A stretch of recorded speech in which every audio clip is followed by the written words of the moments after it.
Support as parents of this matter would be greatly appreciated. Just a friendly reminder, all Center Grove School Corporation campuses are tobacco and smoke-free. The concession stand is located in the northwest corner of the gymnasium. Please visit for all your eating and drinking needs. Restrooms are located in the south end corner of the gymnasium. Reminder, no one is allowed to report during today's game. Again, welcome everyone to Center Grove High School.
Good morning and welcome to Center Grove High School for the third annual Carol Tumey Holiday Girls Basketball Tournament. Game one, we have the North Knox Warriors against the Center Grove Trojans.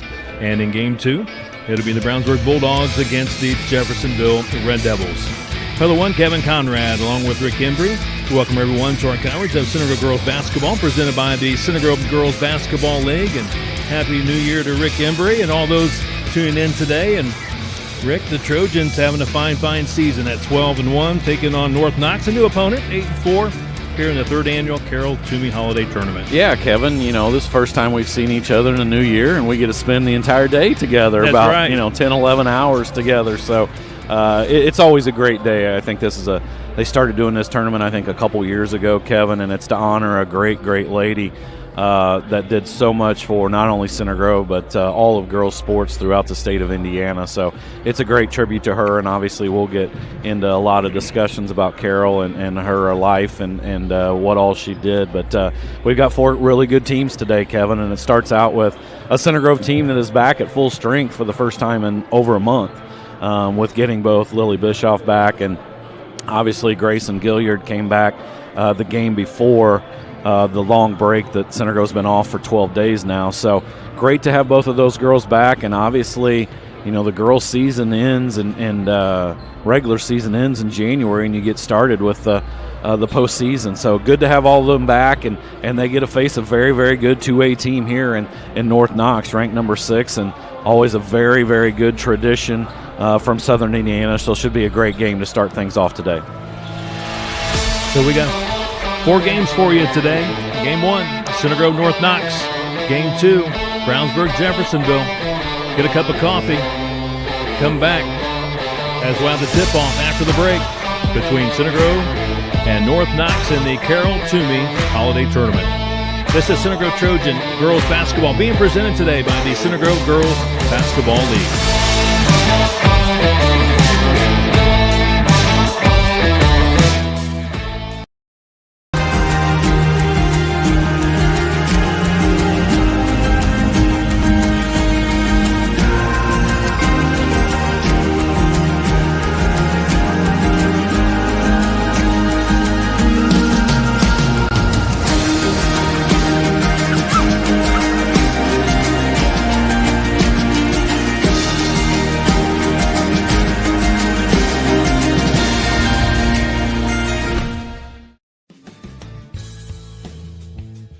Jim Vance, like the owner of All Seasons Insulation.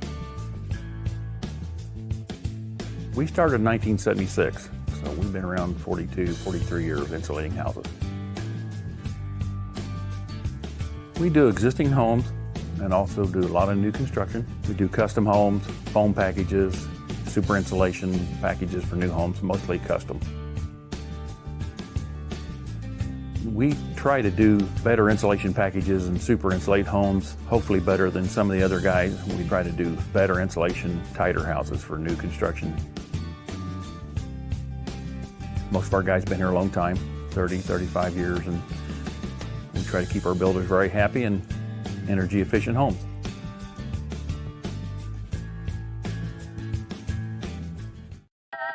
Some people spend all day washing and buffing their ride to shiny perfection by hand. But you've learned the fine art of delegation.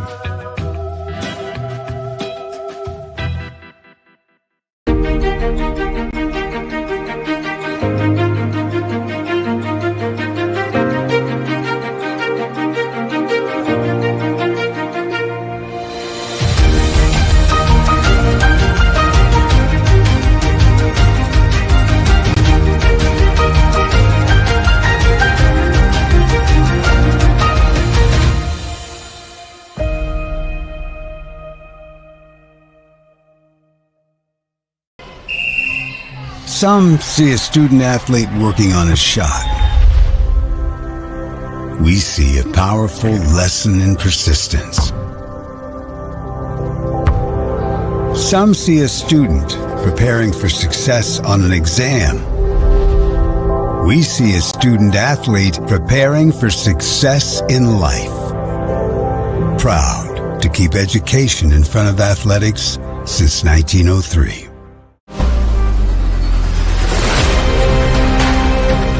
It may be intense, it may be emotional, but it's only a game. The Indiana High School Athletic Association reminds you of these sportsmanship tips. When an official makes a call, accept it. When a member of the opposing team makes a great play, applaud it. When an opponent extends a hand after the game, shake it. Play it cool, practice sportsmanship. Go Trojans. Go Trojans. Go Trojans. Go Trojans. Go Trojans.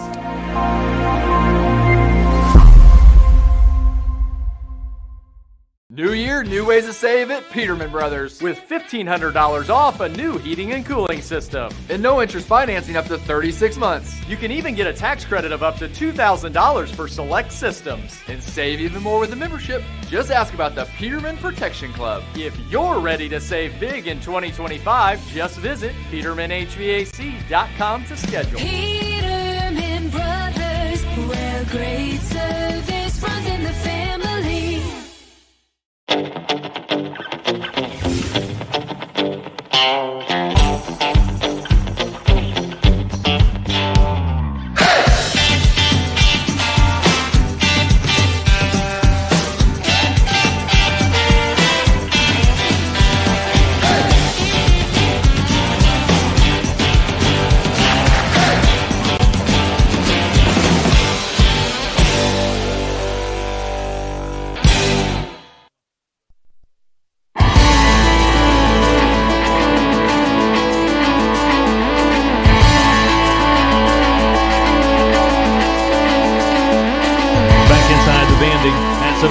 For today's Carroll Tumey Holiday Tournament. Game 1, Center Grove hosting North Knox. Game 2, Brownsburg against Jeffersonville. Kevin Conrad, Rick Embry with you today. Sam Venegas on camera. Tony Marlin will join us for Game 2 today. Let's now join our public address announcer for today's national anthem, followed up by today's starters. We also accredited with the first girls county basketball tournament. These first earned her a seat in the Indiana Basketball Hall of Fame.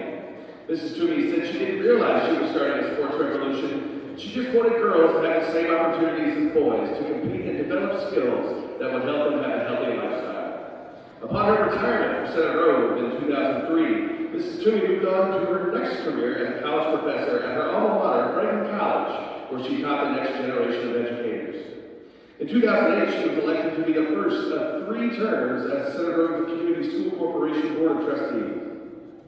She served as several other boards as well, where she took on leadership roles.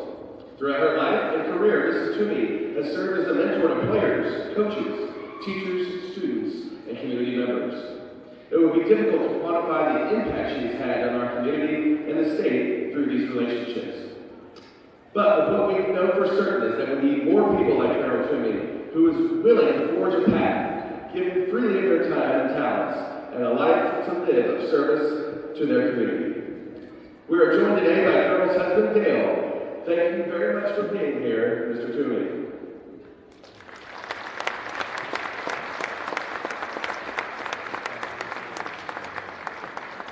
We recently lost Mrs. Tourney, and we will continue to honor her through the play of this tournament. Ladies and gentlemen, welcome to Center Grove High School. All right, if you could please rise as we honor our great nation, kindly remove your hats with the playing of our national anthem.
First, let's give the visiting starters from North Knox. A guard, number 11, Lexi Prentice. A guard, number 12, Alex McKinley. A forward, number 22, Brianna Collins. A forward, number 24, Brooklyn Sturgeon. And a forward, number 41, Jade Rickard. The Warriors coached by Steve Muir. Trojan fans, on your feet for your starting lineup. Forward number 10, Hannah Jim. A guard number 22, Grayson Giller. A guard number 23, Ava Grant. A forward number 32, Lily Bishop. And at the flag spot, number 34, Emerson Fulton. Your Trojans are coached by the Kevin Steckmeyer. Today's Indiana High School Athletic Association officials from Lincoln, Nebraska, Lexi Hayes, from Portland, Oregon, Chad Weaver, and from Austin, Texas, Charles Russell. Officials, thank you for being here today. All right, we're ready for the opening game of the 2025, first time I said that, 2025 Carol Tumey Holiday Tournament. But how about the introduction of the officials and where they're originally from? Portland, Austin, Texas, and I forgot where the other one was, but out of state. That's fantastic. I like that. Personal touch. Center Grove controls the tip. Center Grove in the home white uniforms, again taking on North Knox. North Knox, a 2A team from Knox County near Vincennes, Indiana, about an hour and 40 minutes southwest of Center Grove. We see Gilliard in the lane scoring the first two for the Center Grove Trojans. Man, tough shot there as Grayson drives to the basket. You're going to see mostly man-to-man from North Knox, maybe sprinkled in a little bit of 1-3-1 half-court trap there a little bit, but a good job by Center Grove initially. This North Knox team Very talented, obviously. Number 7 and 2A, the only teams they've really lost to are either one 4A team and the other 3 were ranked. South Knox is kind of the big dog down there this year. A very, very good 2A team that's number 1 in the state. Great to see Lily Bischoff back in the lineup for the Trojans. Missed a few games there at the end of the 2024 year due to some foot problems. Still don't believe she's at 100%, but able to play with the injured foot. And we'll see Ava Grant hitting her first 3 of today's tournament. Always good to see Ava get off to a good start. Very talented, obviously. A couple weeks ago, we saw her set a school record with 35 points, including 6 3-pointers, when both Gilliard and Bischoff were out. So good to see her get started.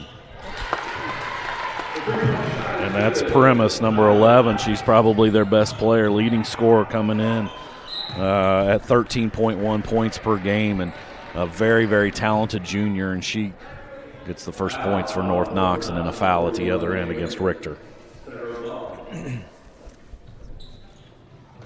Off the out-of-bounds play, Gilliard in the lane, scores her 4th point. Love that out-of-bounds play. You kind of lull them to sleep. They don't think anything's coming, and you don't have to be 6'5" to get that lob right there. Grayson gets it at 5'10" and puts it in for her second basket of the game.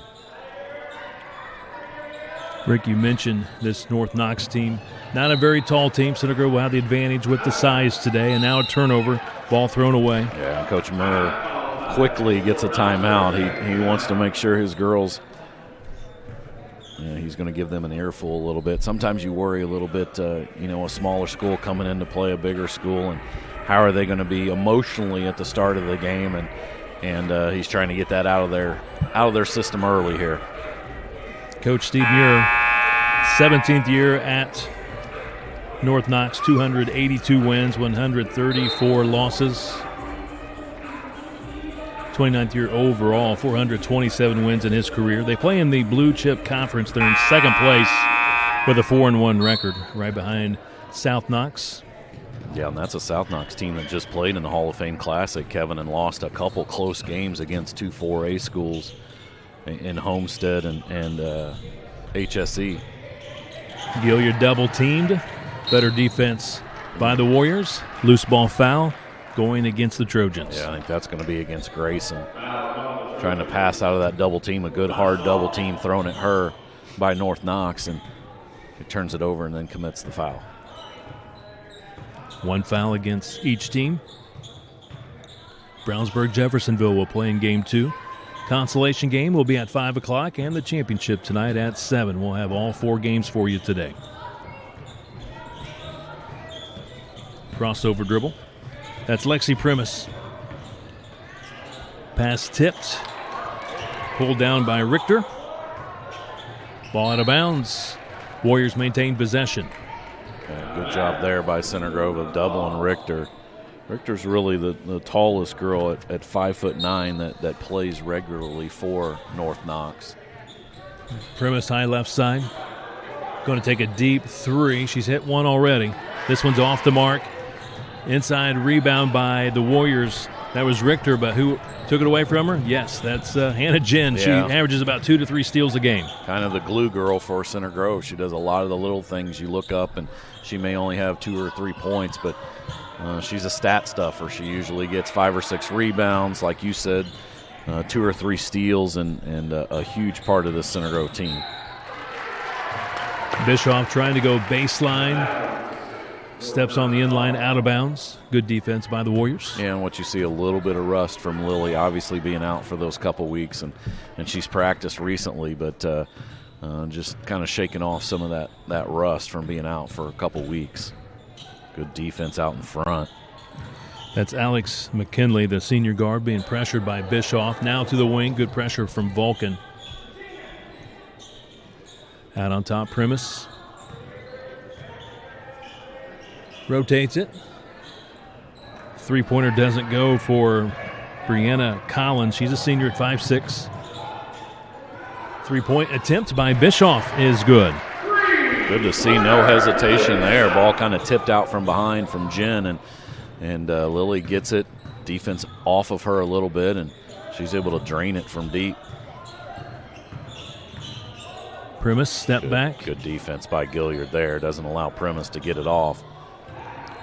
Collins double team. Nice bounce pass. She was able to split the defenders. Yeah, so Richter with the basket. Was a nice bounce pass from Collins. Turnover by Center Grove. Good idea with the post-entry pass. You just didn't get it high enough for Vulcan. That very easily could have been a foul on Vulcan on a reach-in. Coach Muir not happy about that one. Primus, left wing three, swish. Nice looking shot by McKinley. Yeah, I think that was just a 2 by McKinley. She was inside the line. But a good response here by North Knox, and now they get into a little bit of a three-quarters court trap. Center Grove just beats it. Very physical game, both teams so far. Trojans by 3. Approaching 3 minutes to play, first quarter. Game 1 of the Carroll Toomey Holiday Tournament. Center Grove's won this tournament the last 2 years, won all the games so far, undefeated at 4-0. First round of subs for Center Grove. We do see Mackenzie Pierce, sophomore. Bailey McClure also in for the first time for North Knox. And really all North Knox has done is being more physical since that first time out. And Coach Muir getting them to play more physical, and referees are letting them play so far. Gilliard behind the three-point arc, being checked by Primus. Gin. Grant's going to be open. A little bit of a pass that was off, and I think that affected the shot. Good rebound on the weak side by Gilliard. And now Vulcan using that size, trying to get inside, but a great defensive play. Well, it was a good job getting inside, but then she let the ball come down when she shot it. She keeps the ball up, Kevin. She obviously has the height that there's no way anybody from North Knox is going to be able to block that unless they foul her. But a good block, good defense by North Knox. McKinley gets the block. McClure throws it in. Primus, junior guard. Sets the offense. Millie Leroy, number 1 in the ballgame for the Warriors. And now Primus just pulls it out. Yeah, and a lot of their offensive sets, Kevin, will be all based on kind of 5 out and draw and kick a little bit. And Primus is going to be perfectly happy unless she's pressured closely. She's looking over at Coach Muir to see when he wants her to go. McClure with the left-handed dribble. Looks like she took an extra step. Call for traveling. Good call by the official.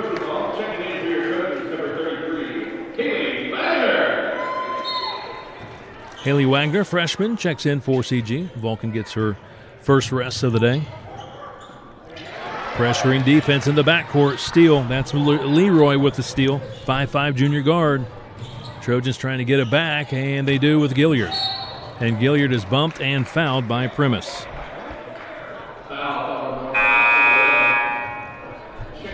And you see with that press by North Knox what they're doing, you quickly see Coach Stuckmeyer get Lily Bischoff back in the game. Yeah, I was going to say, you just need to clear. It's just a man-to-man, and then they kind of run and jump a little bit. Good job by Lily of breaking that. Yeah, they are bringing that second person over with the double team. Center Grove doing a much better job that time, handling the pressure. Good defense on Grant. Been stuck on 10-7 for some time. Approaching a minute to play first quarter. Trojans by 3.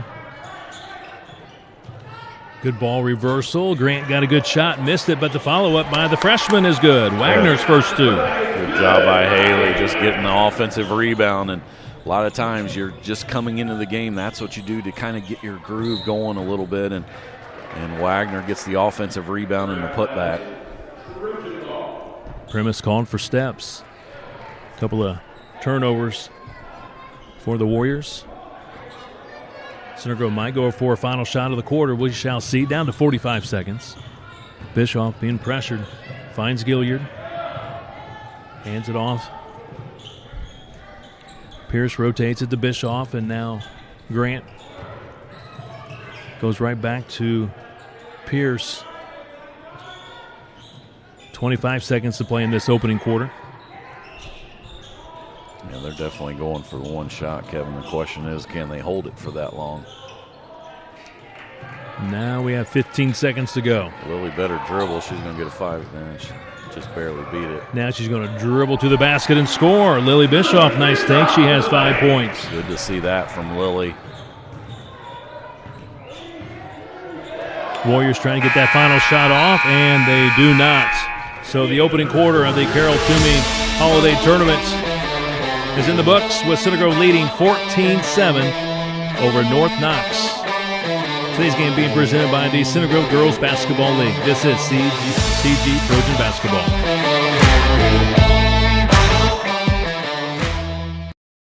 Some people spend all day washing and buffing their ride to shiny perfection by hand.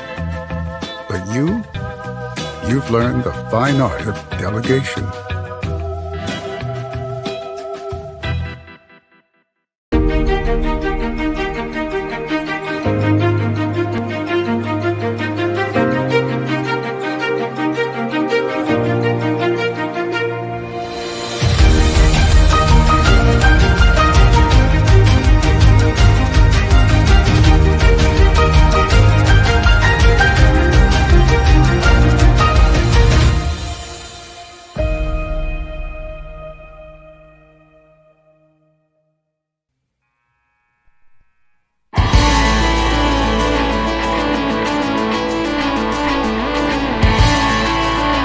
Big thank you to the Center Grove Girls Basketball League for being our presenting sponsor for the 3rd consecutive year for the Carol Tumey Holiday Tournament.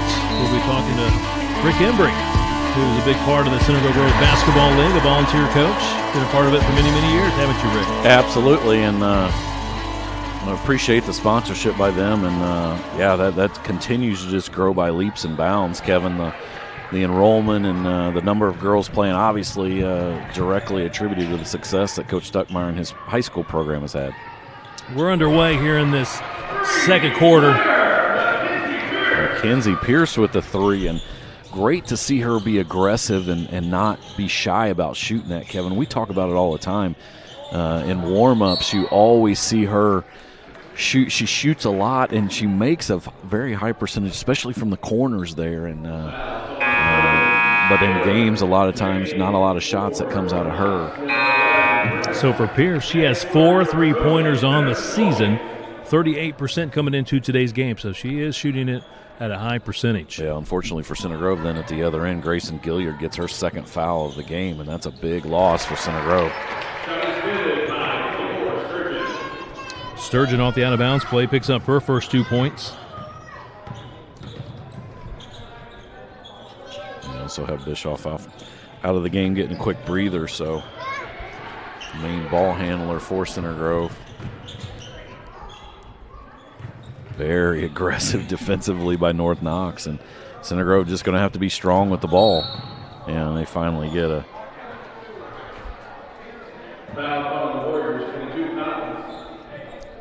Brianna Collins, 5'6" senior forward, with the personal foul, her first.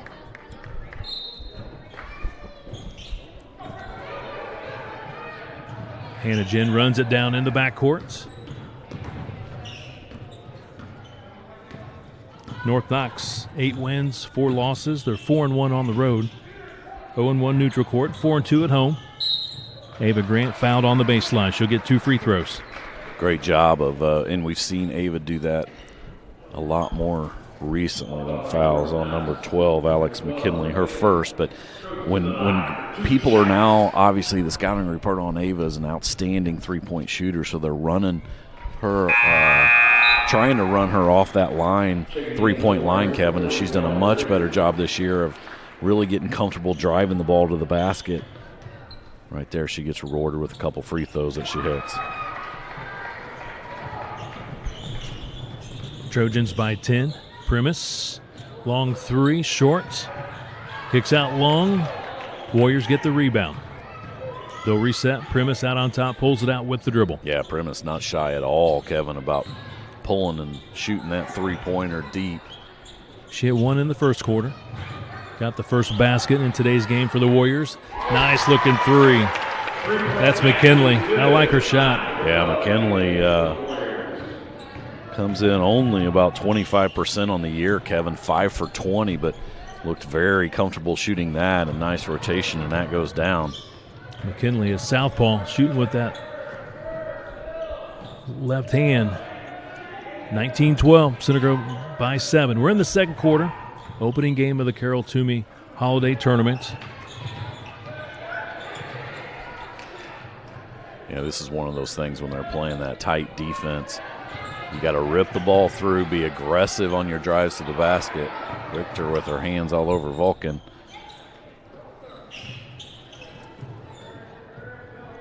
Very tenacious with the defense, and now a foul away from the ball against the Warriors. Yeah, that's Richter's second, so their tallest girl picks up her second foul, and we'll see if right now, no indication that Coach Muir going to send anybody in for her.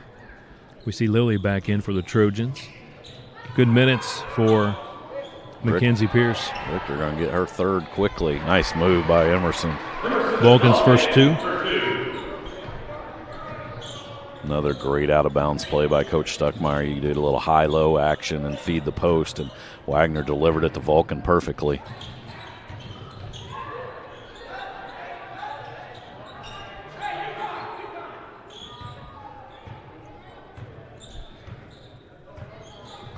A little pick and row up top with Primus. She's going to get called for the carry, and Coach Muir not going to be happy about that one.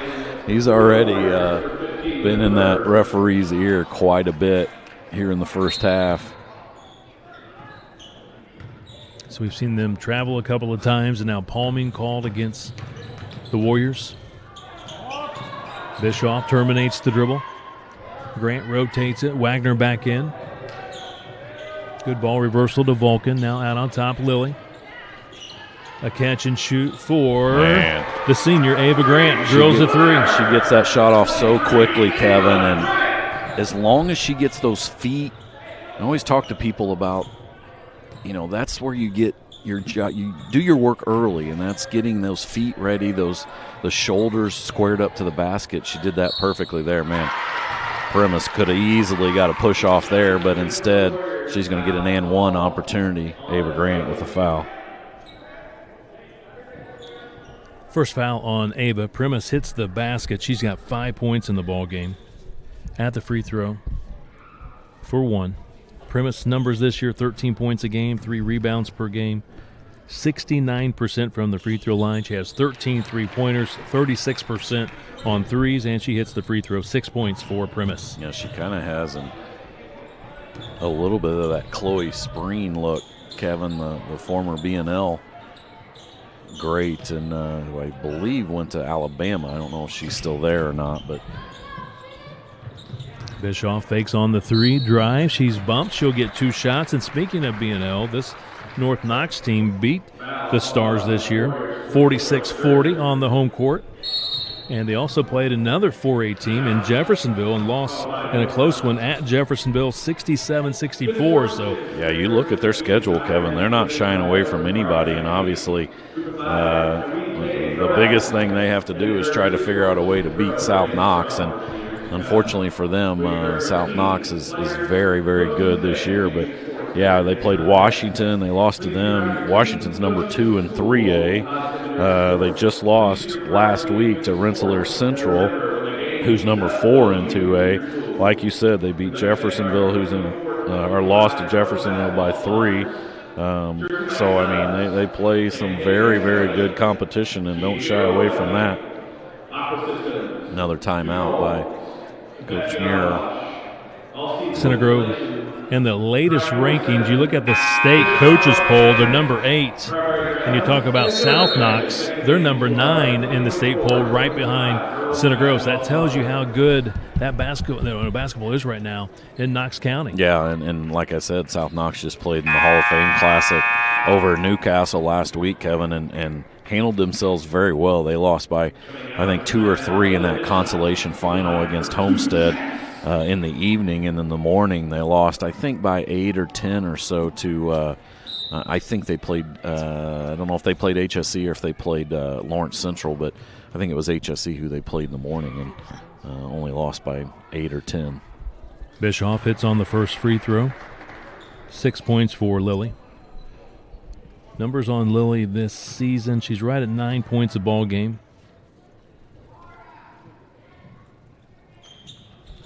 Around 4 to 5 assists per game. Hits on the next one as well. Obviously, having her back is a big, big help for this Center Grove team. She's the main ball handler and gets everybody else involved. Primus in the lane. Good defense by Lily. It's really good because she didn't foul. Yes. In those situations, sometimes you foul the shooter. Wagner. We see back in the ballgame the sophomore, Mackenzie Pierce. Mackenzie with the ball, 20. Already 1 3-pointer in today's ballgame.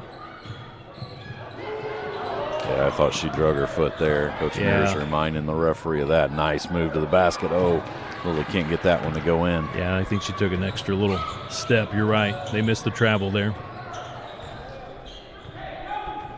26-15 Trojans. We're in the second quarter. 3 minutes to play until halftime. Once again, a big thank you to the Center Grove Girls Basketball League for being our presenting sponsor for today's tournament for a third consecutive year. Great to see Dale Tumey being honored here before today's game. Of course, his wife Carol passed away this past summer. We'll talk more about Carol throughout the day and what she meant to not only Center Grove but the state of Indiana. Pioneer when it comes to girls sports.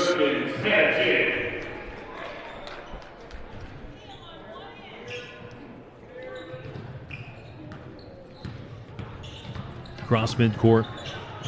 Bischoff didn't stop the dribble, going all the way. Too hard with the layup. Ball being tipped around, chased down by Pierce. 2 really good drives there by Lily. Just haven't been able to finish. That's one thing she does probably as good as anybody on this Center Grove roster. Probably her and Grayson driving the ball to the basket and getting baskets inside. Remember, Center Grove's doing this almost the entire second quarter without their leading scorer, Grayson Gilliard, who picked up her second foul early in the second quarter.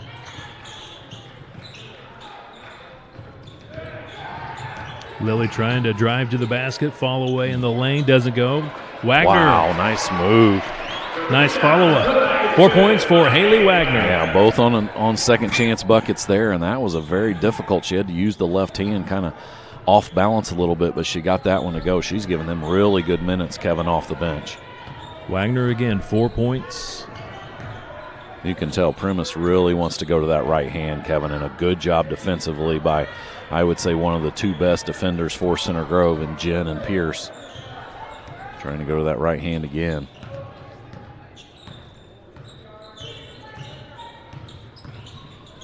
Leroy back to Primus. Yeah, and that's all. Just not able to get to the basket. They were a little bit in the first quarter, but Center Grove's really tightened up the defense in the second. This is a team that wants to get quick baskets and kind of push it a little bit, and that Center Grove defense has done a great job of stifling them so far. They come in averaging almost 58 points a game, Kevin, and Center Grove's held them to 15 here late in the second quarter. Corner 3 by Lily Bischoff is long. Rebound, weak side foul against the Trojans. Yeah, Mackenzie Pierce gets one for a little push in the back on the weak side. Vulcan back in for the Trojans. As you said, Wagner, good minutes for Coach Stuckmeyer. A couple of baskets, 4 points, some offensive rebounds, nice putbacks. Yeah, she comes in averaging about 2.5 points a game, and she's got 4 here in the first half. That could have easily been a travel there. Yeah, looks like Coach Mira then just said one shot. Center Grove gets Jen on Primus because obviously she's going to try to draw, and she can't get her own shot. Now a little 1-4 kind of ISO on that right side. Good help side by Lily. Catch, shoot by McClure. Drains the 3.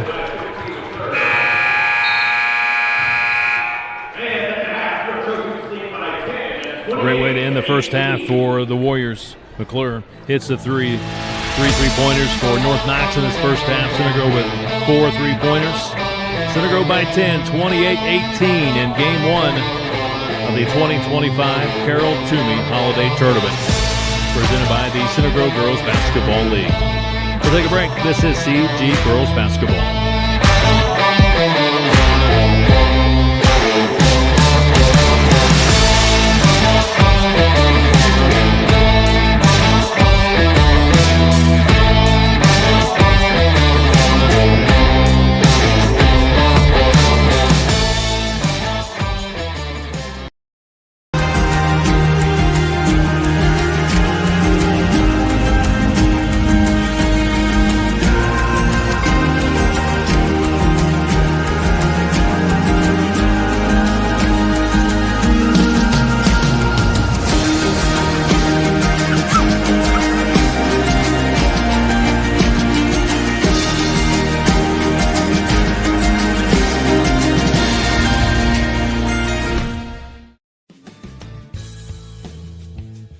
Jim Vance, like the owner of All Seasons Insulation.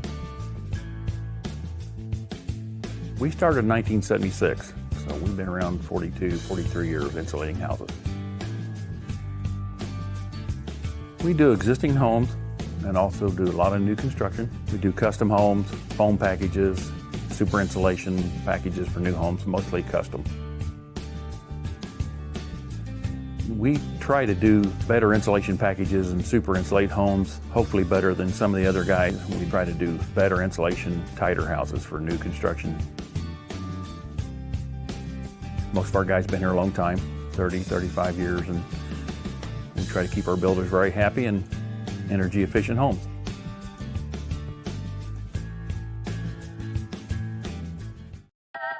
Some people spend all day washing and buffing their ride to shiny perfection by hand. But you've learned the fine art of delegation.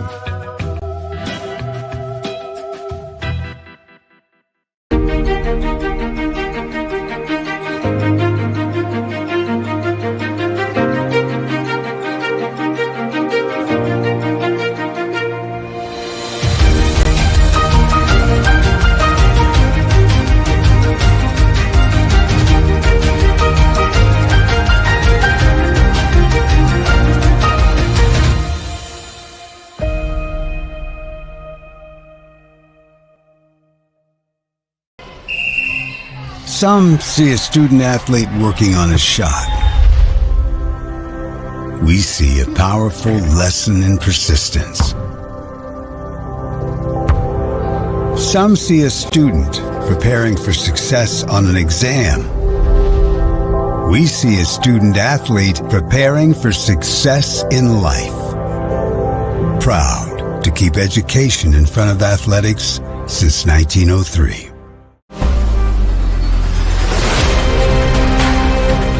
It may be intense, it may be emotional, but it's only a game. The Indiana High School Athletic Association reminds you of these sportsmanship tips. When an official makes a call, accept it. When a member of the opposing team makes a great play, applaud it. When an opponent extends a hand after the game, shake it. Play it cool, practice sportsmanship. Go Trojans. Go Trojans. Go Trojans. Go Trojans. Go Trojans.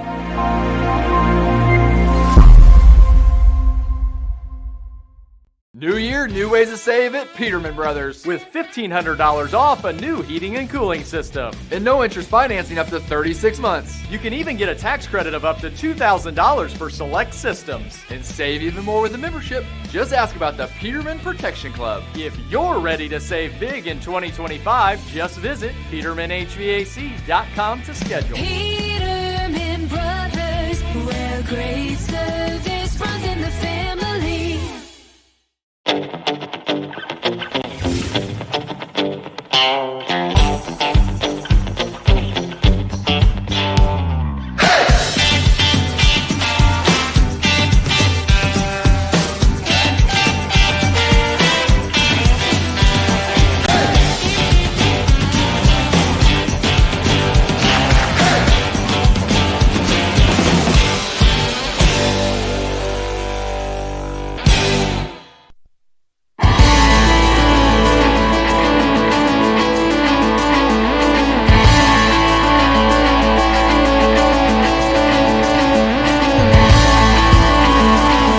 Back inside the Bandy, we're at halftime of the first game of the Carroll Toomey Holiday Tournament. Center Grove leads North Knox 28-18. Center Grove 4 threes in this opening half. 3 3-pointers for the Warriors. Rick, it felt like for North Knox again, coming to this big 4A school and maybe some nervousness, if you will, in that first quarter. But, boy, I tell you, once they settled in and settled down, they play some really strong defense. It's just trying to figure out Center Grove's defense and the half court with their offense. But I felt like North Knox represented themselves very well here in the first half. And, again, their defense is kind of keeping them in the game at this point. Yeah, very much so. They, like you said, very aggressive and kind of pushed Center Grove out of their offense a little bit. Center Grove settled down a little bit in the second quarter. Obviously had to play the last 7.5 minutes of that second quarter without Grayson Gilliard, their leading scorer, and I thought Center Grove did a pretty good job with that, extending the lead before that late three-pointer by North Knox, but to cut it to 10. But North Knox has acquitted themselves well so far here in this game. Rick, you have our halftime scores. Yeah, first for the home team, the Center Grove Trojans. They were led in scoring by Ava Grant, the senior guard. She had a couple threes and 2 for 2 from the free throw line for 8 points. Her teammate in the backcourt there, Lily Bischoff, senior as well. She had 7, 1 3, 2 for 2 from the free throw line as well for her 7 points. Then Grayson Gilliard, like I said, got in that foul trouble, didn't play hardly any in the second quarter. She had 2 buckets in the first quarter for 4. Haley Wagoner gave Center Grove good minutes in that first half. She had 2 putback offensive rebound buckets for 4 points. And then Mackenzie Pierce had a 3 for 3. And then Emerson Vulcan had 2 for Center Grove's 28 points. For North Knox, they were led in scoring by their leading scorer, the junior Lexi Primus. She comes in averaging 13.1 points a game. She had 6, including 1 3-pointer in the first half. Then Alex McKinley had 5 points. Bailey McClure had a 3-pointer there at the end of the second quarter for 3. And then Brooklyn Sturgeon and Jade Richter both had 2 for their 18 points. Scoring summary first half. Center Grove led 14-7 after the first quarter.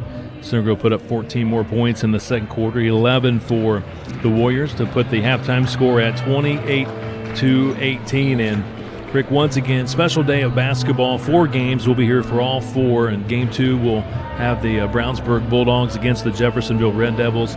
3rd year in a row we've had this holiday tournament named after Carroll Toomey. And again, Carroll spent 40-some years here at Center Grove as a teacher, coach, also assistant athletic director, school board member, just a big part of this Center Grove community, but also her impact goes beyond Center Grove. You're talking about the state of Indiana. She's in the Indiana Basketball Hall of Fame. I believe she might even be in the Track and Field Hall of Fame as well, but she began basketball and athletics here at Center Grove for girls. You're talking back in the 1960s when it was a club sport, and we lost Carol this past summer. Her husband Dale was here and was honored prior to today's first game. But Carol, just a great person, a great advocate for sports and in particular girls sports, and she is dearly missed. Yeah, and she absolutely loved the Center Grove community, obviously. Like you said, Kevin, over 40 years being a teacher and an athletic administrator, and she not only was the first girls basketball coach here, Kevin, but she also coached girls track and field, volleyball, cross country, all at Center Grove. And then, like you said, she's in the Indiana Basketball Hall of Fame. But then when she retired from Center Grove, then she went on to teach at Franklin College. So she taught there for several years. And then I was fortunate enough to be on the Hardwood Club board. She was one of the first when we started that for the boys basketball program about 10, 11 years ago. One of the first people we recruited to be on that board was Carol Toomey, and the reason was we knew what she meant for Center Grove and what her wisdom and her guidance could help us, in that initial formation of that board. And like they talked about before the game, having her, she was on the Center Grove school board for several years, and it was nice to see Dale out here. Obviously, they never went anywhere without each other, Kevin. Dale and Carol, and a true love story there as well. But she was fantastic person that got girls sports started here at Center Grove, and you're right, she is very much missed, and since she passed away in the summer. We are underway here in this third quarter, and also, Rick, we're being presented today with these live web streams by the Center Grove Girls Basketball League, and I know you coach in the league, and they do wonderful things for the girls in this community. Yeah, absolutely, Kevin. And like I said, the numbers are way up, and they've really did a push in the last few years, and obviously with the help and guidance of Coach Stuckmeyer and his high school program they've split up the league between the travel program and the rec program, and they've got several travel programs that are being very successful throughout Central Indiana, but also keeping an emphasis on the girls that just want to have fun playing basketball in the rec program, and the numbers there are way up as well, and they do such a good job. And Scott McNeil is the board president, and unfortunately he had another commitment, I think, today. I think actually he's coaching his daughter in a travel tournament, but fantastic program. Appreciate their sponsorship. Richter scores her 4th point. We are underway here in the second half.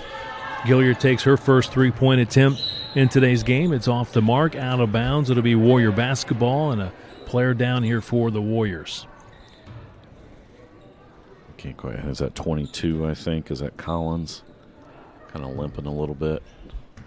She has that brace you can see on that left knee. I'm wondering if she may have injured that left knee. She's going to walk to the limp, actually, to the sideline. Hear the applause from the fans. Hopefully she can walk that off and get back in the ballgame here shortly. Yeah, Center Grove gets into that half-court trap or three-quarters trap, and Primus beats that easily. And now a 7-0 run by North Knox. That 3 at the end of the second quarter, and now 2 quick buckets in the third quarter, and they're making this a ball game. They're within 6. And you can see Coach Stuckmeyer not happy with the performance of his team coming out of that halftime locker room. He's already got Wagner and Pierce scheduled to come in the lineup here at the next dead whistle, dead ball. Jen. Nice pass. Wonderful pass. Vulcan too hard, gets her own rebound off the glass, scores on the second try. Emerson Vulcan with 4 points.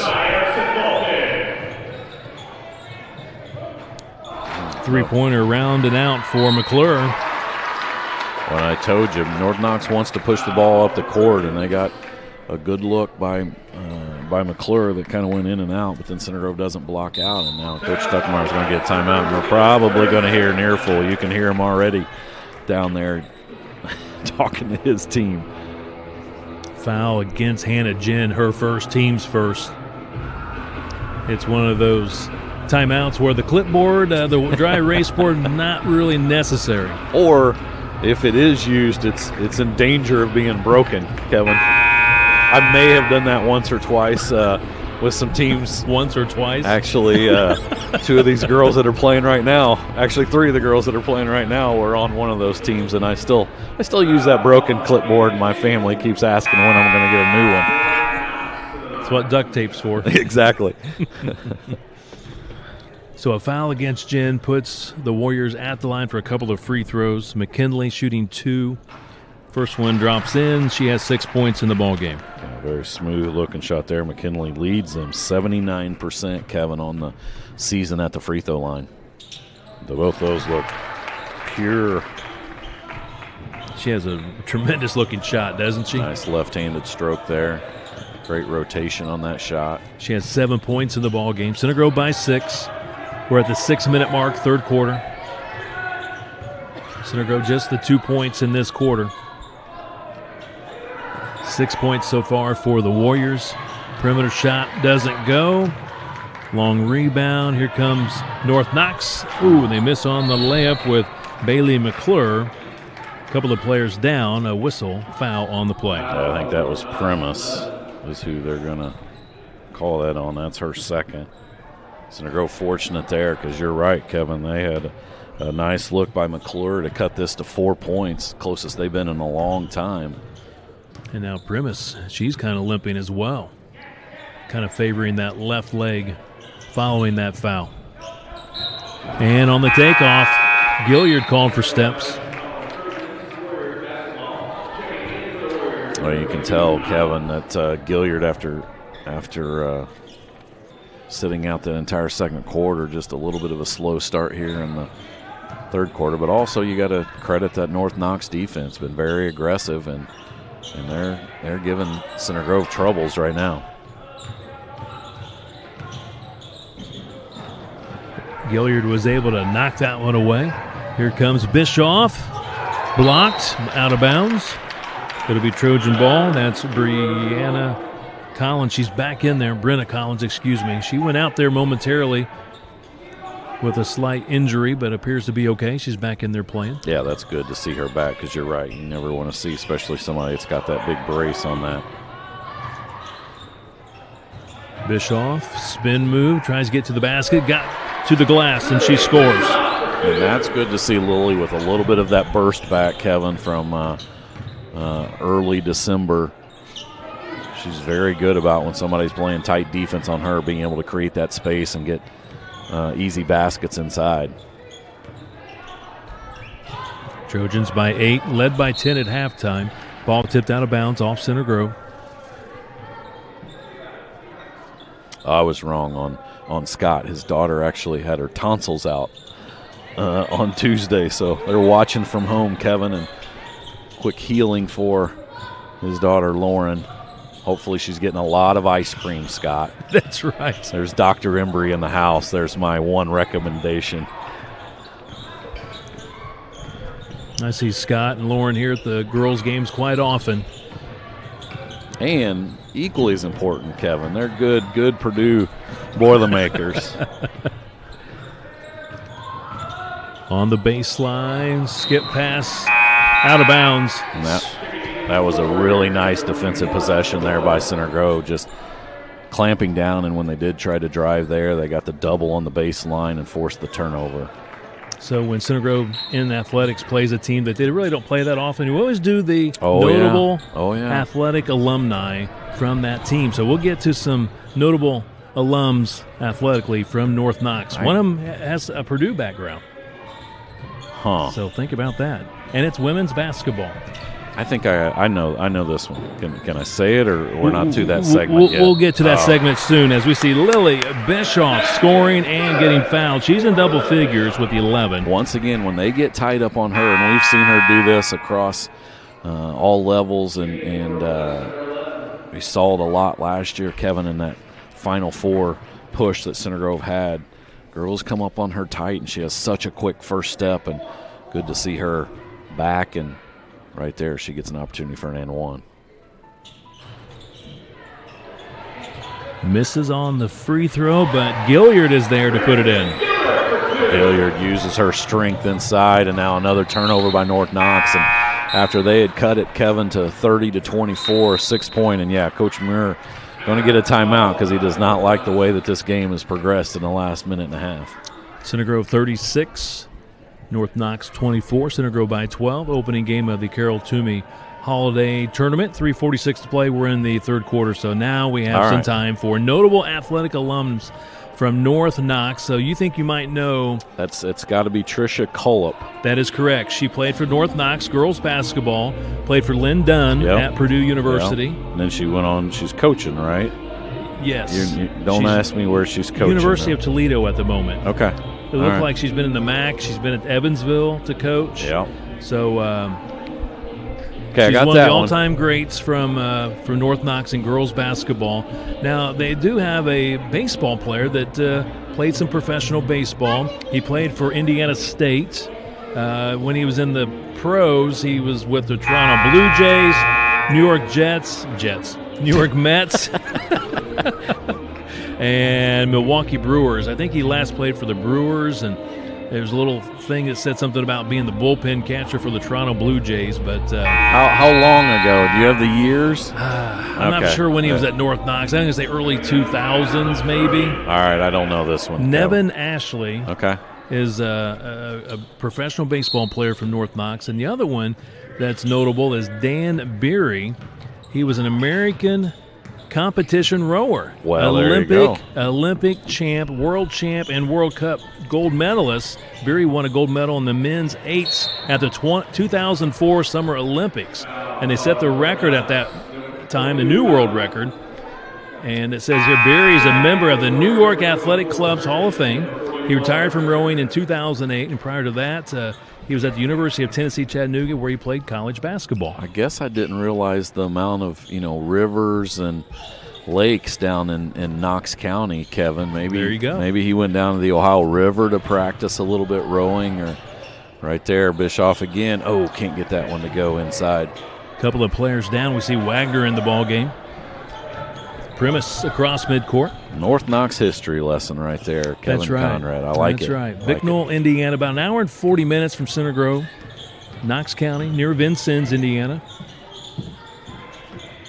Yeah, you've got from Knox County, you got obviously both North Knox, South Knox. You got Vincennes, Vincennes-Reveille, or Vincennes-Lincoln, I should say, Vincennes-Reveille. Very much love their basketball down there. North Knox came about, the high school, about mid-1960s. Three-pointer good by Collins. That's her first three. 4 3-pointers for the Warriors. That's a big basket, too, there by Collins to kind of break that Center Grove. Ava Grant at the line to shoot a couple. Foul against Collins. 22 Collins. Ava Grant to the line for 2 shots. Ava's still looking for that first point here in the second half. She had 8 at halftime. Couple of threes in the opening half. Hits on the free throw.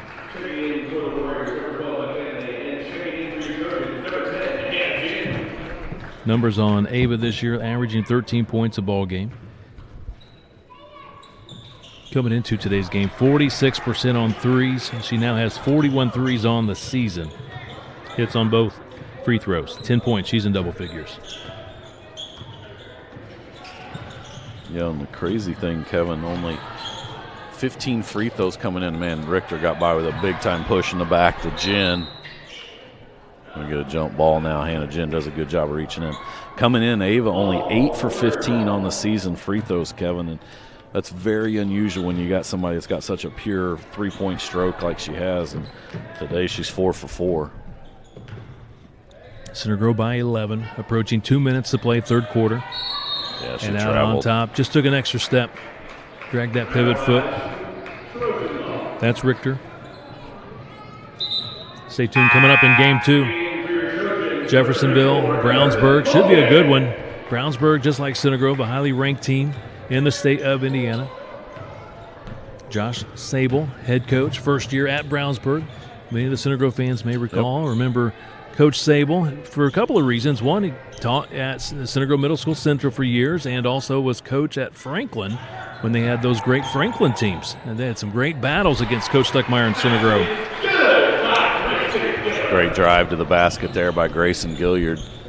Once again, uses her strength to kind of out-muscle Primus. Man, and she reaches in there and gets a cheapie. I'd love for her to avoid that third foul, Kevin, going into the fourth quarter, but reaches in, tries to get the steal, and unfortunately gets a little bit of arm of Primus, and that's her third foul. Wagner checks in for her. So Coach Sable, Brownsburg will take on Jeffersonville in game 2. Rick, and along with Tony Marlin, we'll have the call of that contest coming up here after this one. Primus with a nice move inside. She has 10 points. She moves into double figures. Yeah, now North Knox getting into a little bit of that full court pressure again, especially with Bischoff out. So avoids a mistake there. Now Ava Grant goes inside. Vulcan with the rebound. She was aggressive getting the rebound, but just a little too aggressive with the shot. Just put it up there too hard.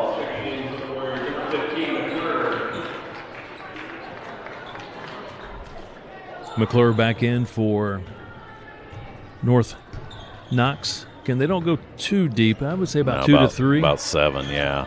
You've seen McClure come in and Leroy for a little bit. But one girl you never see come out, and that's Primus. Great move there by Richter, but she can't get it to go, and now Jen looks to push. Throws it ahead to Vulcan, trying to save it. Out of bounds. Off Richter. Yeah, Center Grove gets a big break there. A good job by Emerson using those long arms to save that one, and it goes off of North Knox. Center Grove maintains possession. Lily Bischoff back in. Jen on the wing. Vulcan rotates it. Grant with 30 seconds to play, third quarter. Now you might see Center Grove try to hold for one shot unless they get a layup. Once again, Hobbig Injury Law donating $3 to the Center Grove High School Athletic Department for each made three-pointer by CG today. We're up to 4 three-pointers for the Trojans. Good to see him reach into the wallet a little bit. New year. Happy Christmas New Year. break is over for Eric. And that's right. Happy New Year to Eric and his wonderful team at Hobbig Injury Law. For information on them, check them out online, hobbiginjurylaw.com. And the Trojans not able to get that last shot of the quarter. They turn it over, threw it out of bounds. 40-29, Center Grove by 11. Opening game of the Carol Tumey Holiday Tournament. We'll take a break. This is CG Girls Basketball being presented today by the Center Grove Girls Basketball League.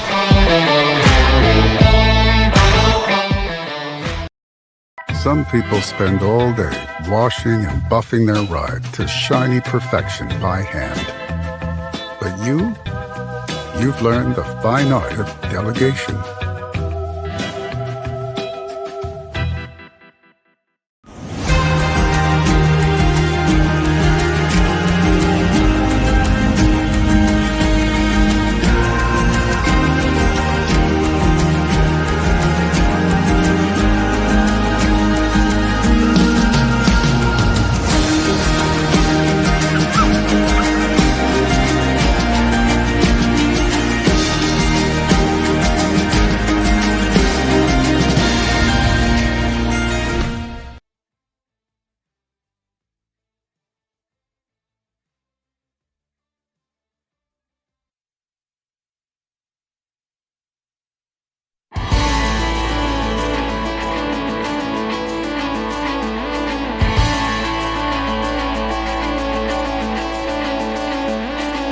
Underway here in the fourth quarter.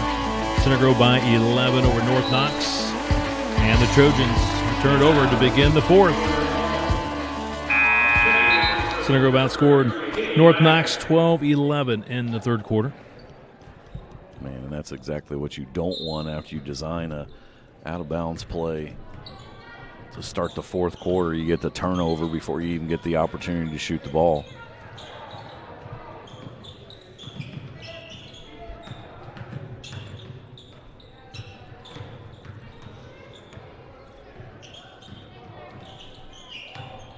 Inside Richter. Good try. Offensive rebound. McKinley's foul. Should get 2 free throws. Yeah, you got 3 girls around the ball there, but great job by McKinley of coming in to take the ball away, and now she's going to have a couple free throws. I know, was that? Oh, yeah, that is McKinley, and should have known when I saw that smooth-looking free throw shot, Kevin. That was McKinley. Very nice-looking shot. You are correct.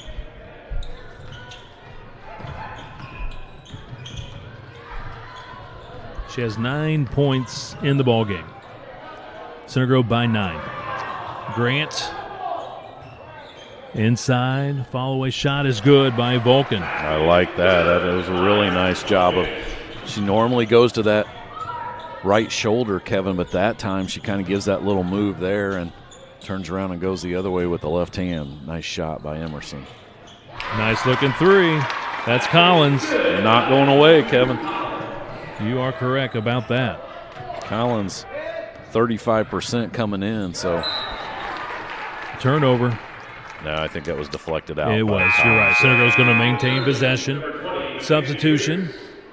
Mackenzie Pierce back in for CG. Jen will take a break.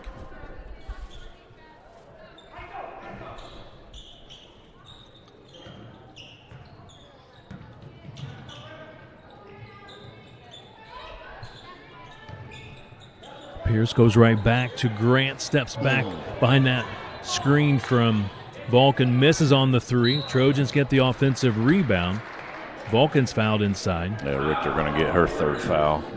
Just didn't quite beat her to the spot and kind of went through Emerson. So Rick got a nice message from Jerry Kester. He's Mr. Center Grove, I call Trojan fan. He's a no one bigger fan of Center Grove softball, but he's got an update for us on this Nevin Ashley. Again, he went to North Knox, played some professional baseball. We'll get to that story in just a moment from Jerry. As we see Gilliard spins to the middle, almost had it taken away, misses on the shot. Really good help defense. Just contesting every shot right there, Kevin, and that was Primus mostly on that defense. And Center Grove, she's going to put that up. Primus down the lane. Missed the shot. Ball goes out of bounds. But Jerry says here that Nevin Ashley, again, North Knox baseball player, played professionally, says he coaches his grandson's team at Modern Day. Oh, wow. And he says Nevin Ashley's wife's name is Ashley. So it's Ashley. Her name is Ashley. I like that. And then Jerry says here that his daughter had their kids in grade school at St. Wendell Elementary School. Oh, and he says, man, that's in Posey County. Heck yeah. You know where St. Wendell is. Well, I was going to say everything about that story's cool except that he's at Modern Day, which was one of North Posey's biggest rivals. And, is that like Center Grove playing Carmel? Yeah, it is. Or Center Grove playing Roncalli is the way that I would look at it. There you go. Modern Day used to take our players from North Posey, Kevin. That's what I remember. But, yeah, St. Wendell only about go by that elementary school all the time. Bischoff scores. She's having herself a ball game. 13 points for Lily Bischoff. Yeah, she's played well.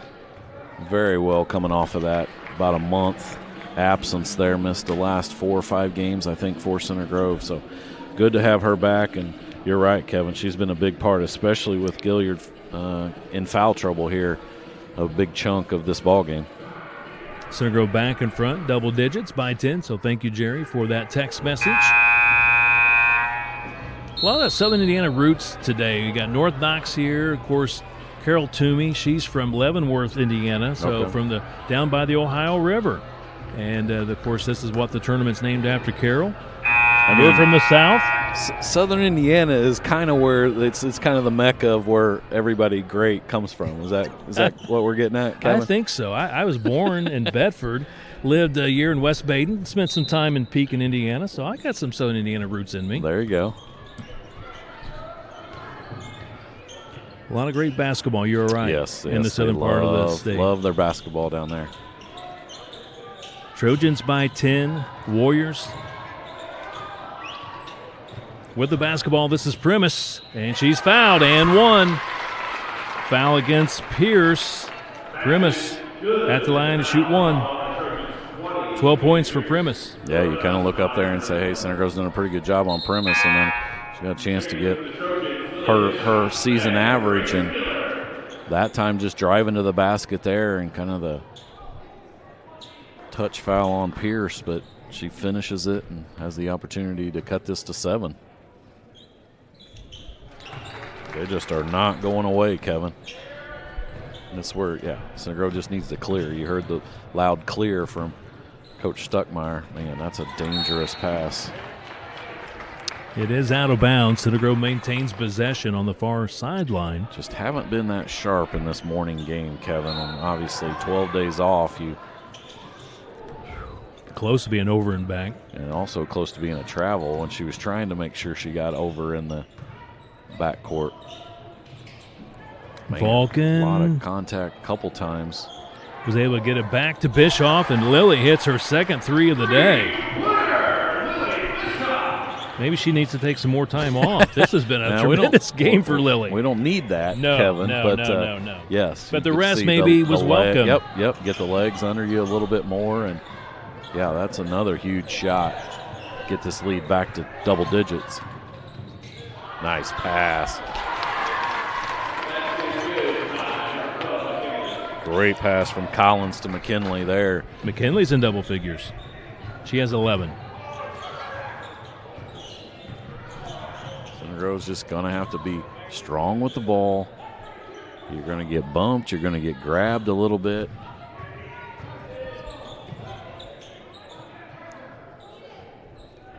Gilliard on the wing.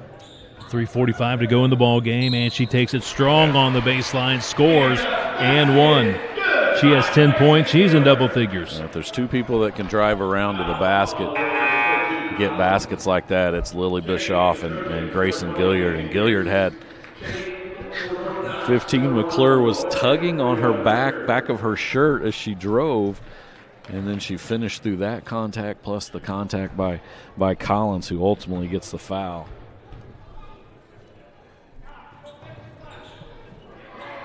Misses on the free throw. Gilliard trying to chase it down. It's out of bounds. North Knox ball. And they put that last foul on Collins. That's her fourth foul. Yeah, and you can see Coach Stuckmeyer trying to save Grayson. Kind of does a little offense-defense substitution, gets Wagner back in the game so that Grayson doesn't get her fourth foul. He'll let her stay in there probably when it goes under 3 minutes, but just trying to prevent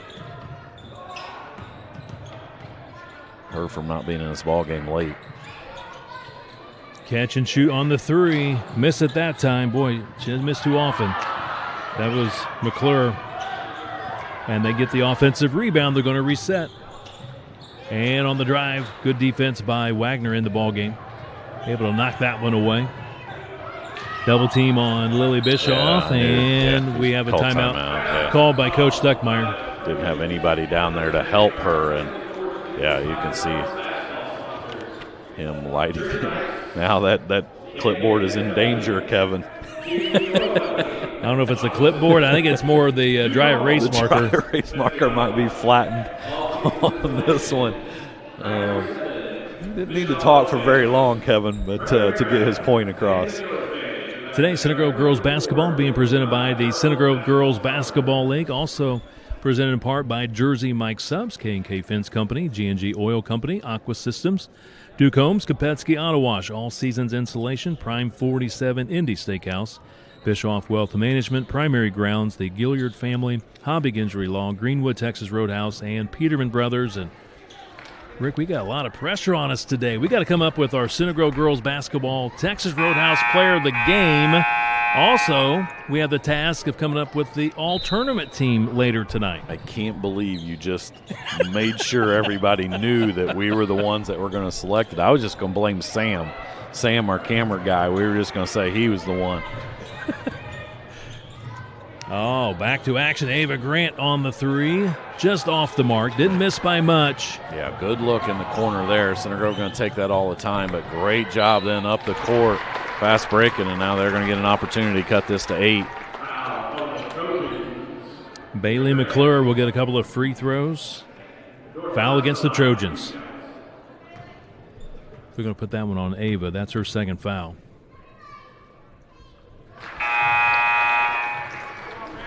I mean, they haven't missed a free throw yet, Kevin. 7 for 7 from the free throw line, North Knox is. I can't even do the announcer's jinx on them there. 8 for 8 from the free throw line, and now here comes that full court pressure again.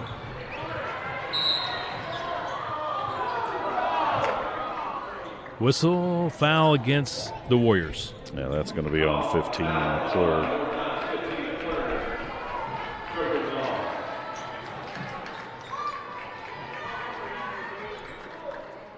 Center Grove by 8. A couple of fouls on McClure. Each team with 3 team fouls. Center Grove's able to break the press. Gilliard now to go inside. Great pass from Pierce to Wagner. She has 8 points in the ball game.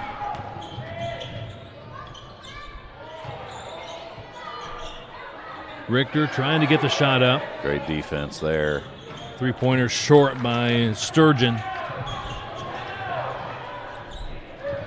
Pierce across midcourt. Finds Gilliard open for the 3. Missed it. Rebound being tapped around. Richter comes up with it. And that would have been a huge shot there. Instead, they drive the ball to the basket. Sturgeon. Oh, my. Fouled by Gilliard. She thought it was clean. 4 fouls on Gilliard. 2 shots for Sturgeon. Yeah, I think her and everybody in the building thought that was clean. Now she's at 4 fouls, Kevin, with 2 minutes a game, and she's one you absolutely need in the game the last 2 minutes to take some of that pressure on the full court press away. Sturgeon struggling from the free throw line this season at 29%. Misses on the first. What's the good old saying, Kevin? Ball don't lie. Yeah. So quick follow-up just for you, Rick. Jerry says he's a modern-day graduate. Oh, Jerry. But he says, tell Rick, he says here that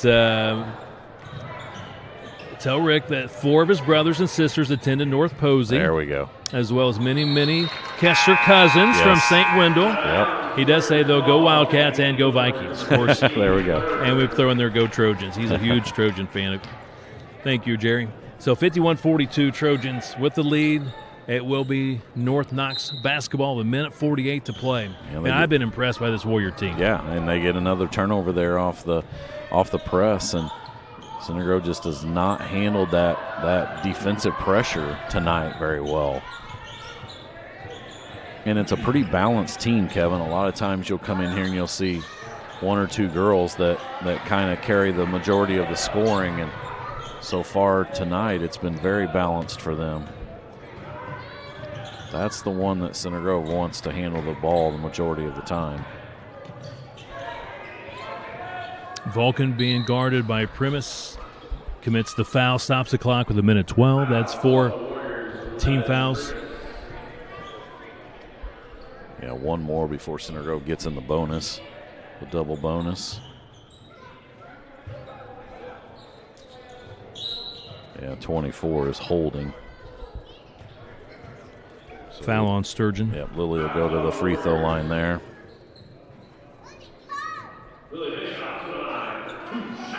What a ball game for Lily today. 16 points. Have to check it later today, but that might be a season high for Lily. I think you might be right, Kevin. 17 points for the senior. The rest has obviously helped her out a lot. She missed, again, a few games at the end of the 24-year. The interesting thing, obviously, will be how she'll handle this second game later, Kevin. That's right. Vulcan with the big rebound. Gets it back out, and now Center Grove will reset again.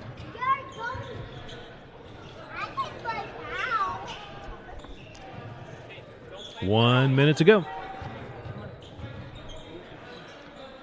Center Grove playing keep away a little bit. Don't need it. Good decision, McKenzie.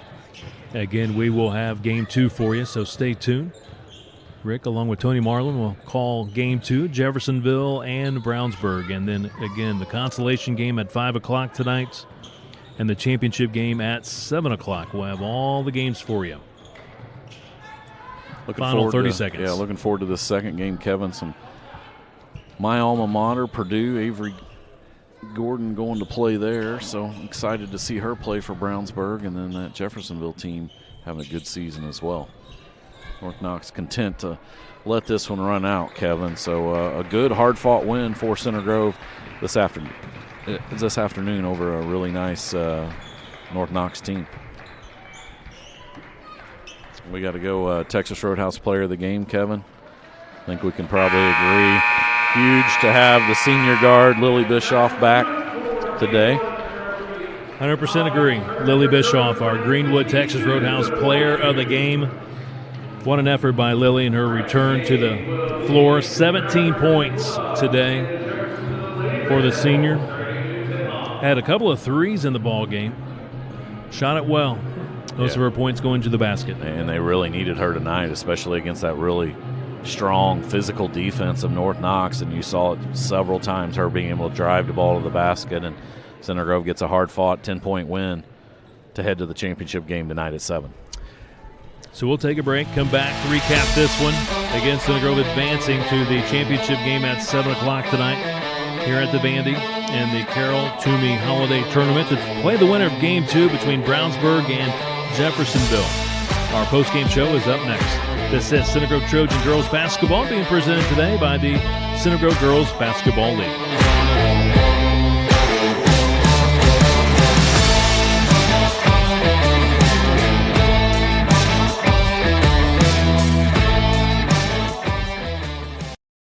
Some people spend all day washing and buffing their ride to shiny perfection by hand. But you've learned the fine art of delegation.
Center Grove taking care of business here in Game 1 against the North Knox Warriors. Final score 52-42.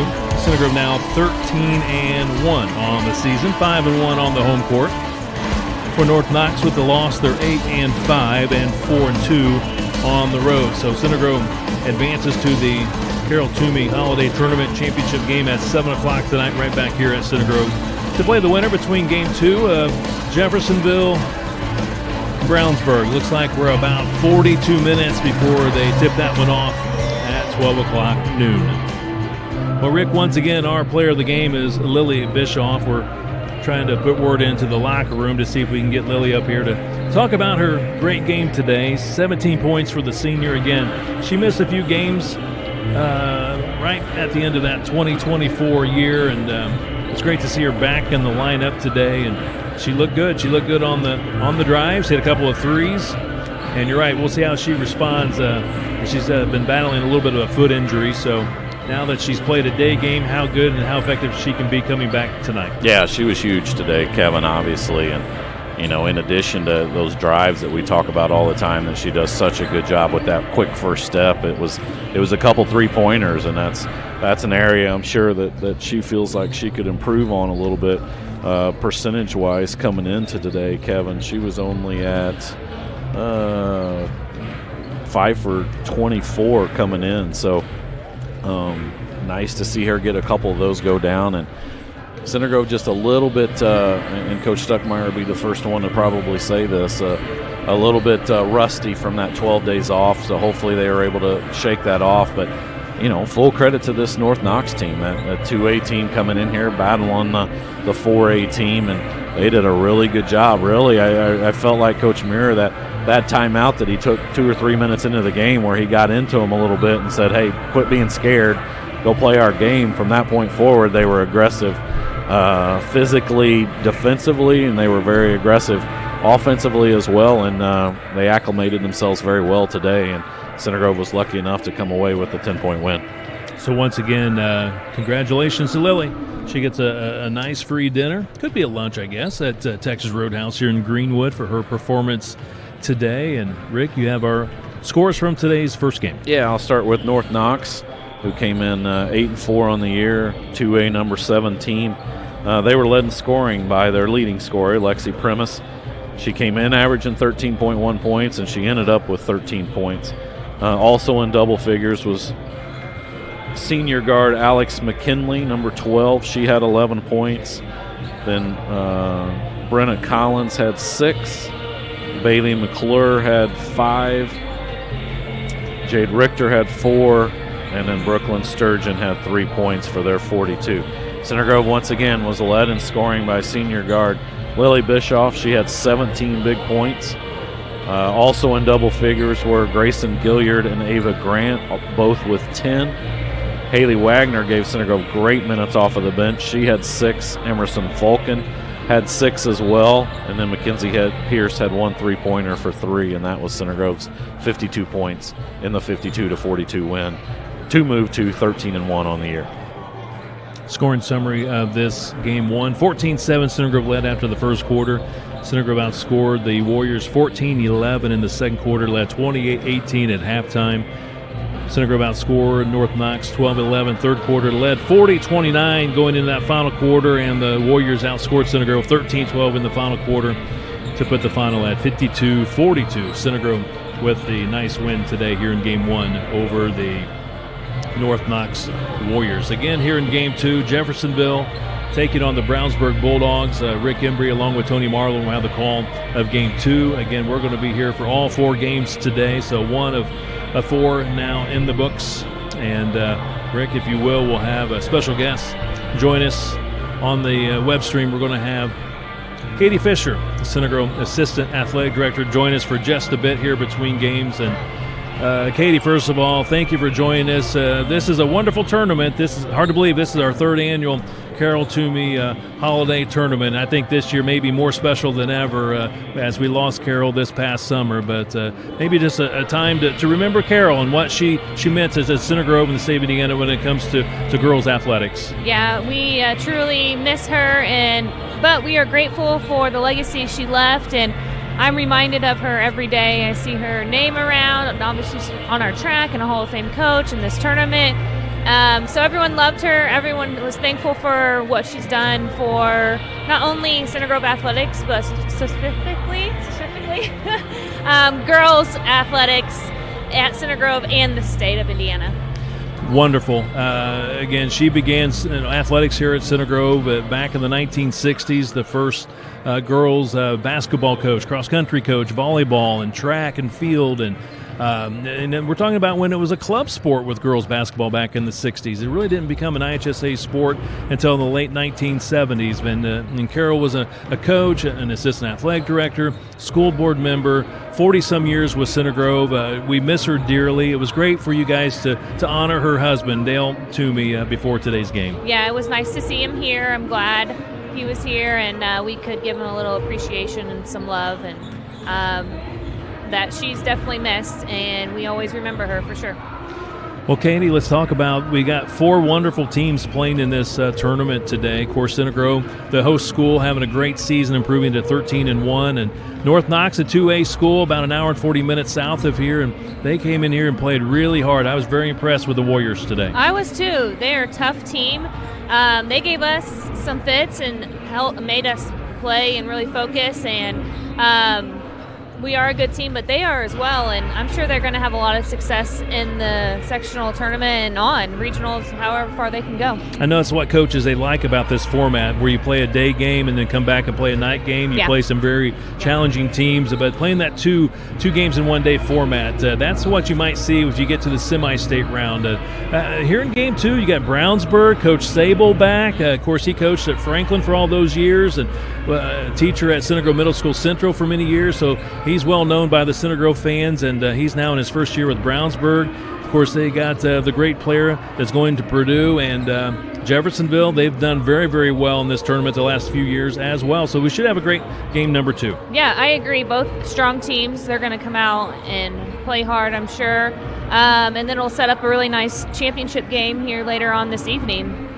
Well, Katie, thank you for putting this great tournament on. This is our 3rd year. Can't believe it's already our 3rd year. I know, right? 3 years already. It's just a great tournament. It's wonderful, and I think it was so appreciated and well done that you guys named this after Carol Toomey, and she was able to be a part of this the last couple of years, and then I'm just glad that, again, you guys recognized her husband Dale here today before this first game. That was a good touch for sure. Well, all the best with the rest of the tournament today. All right, thank you so much. Appreciate you. Thank you very much. Katie Fisher joined us here for just a bit between games here at the Carol Toomey Holiday Tournament. Again, Center Grove winning the first game today over North Knox by a score of 52-42.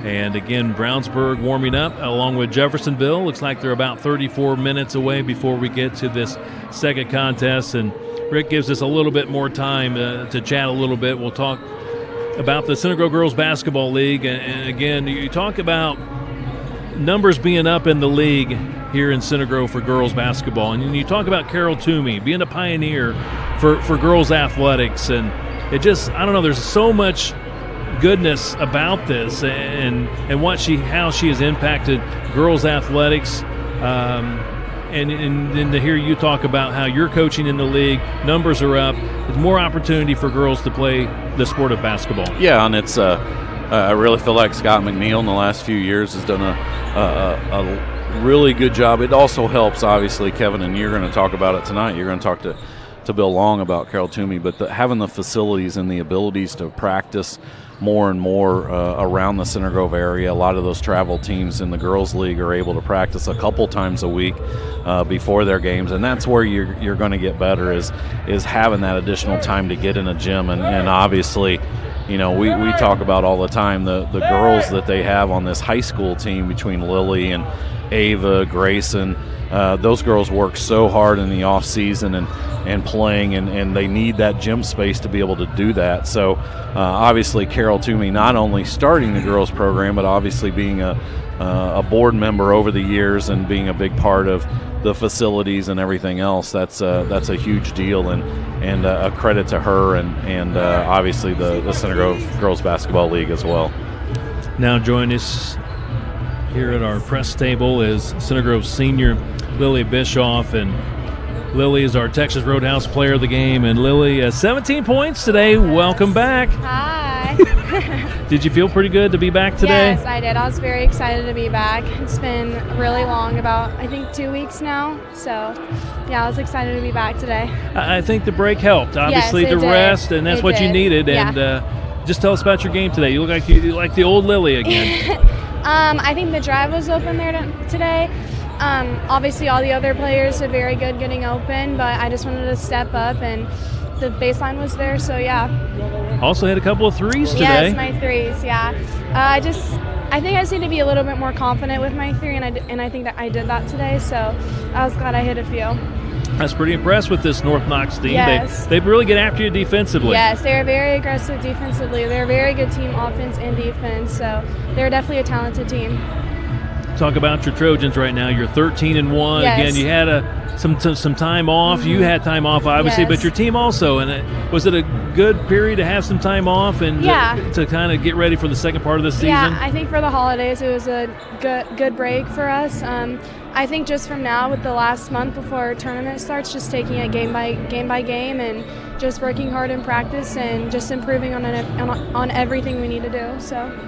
Talk about some of the younger players that they continue to develop. We talked about today Mackenzie Pierce coming off the bench. She's starting to look for her shot more. She did. She had a big three today. She made some really good plays today and very big plays also. And Haley Wagner coming off the bench. She got some good offensive rebounds, some big buckets for us. So. And that's what you need, especially as you progress towards the state tournament. If you can get that bench playing even better.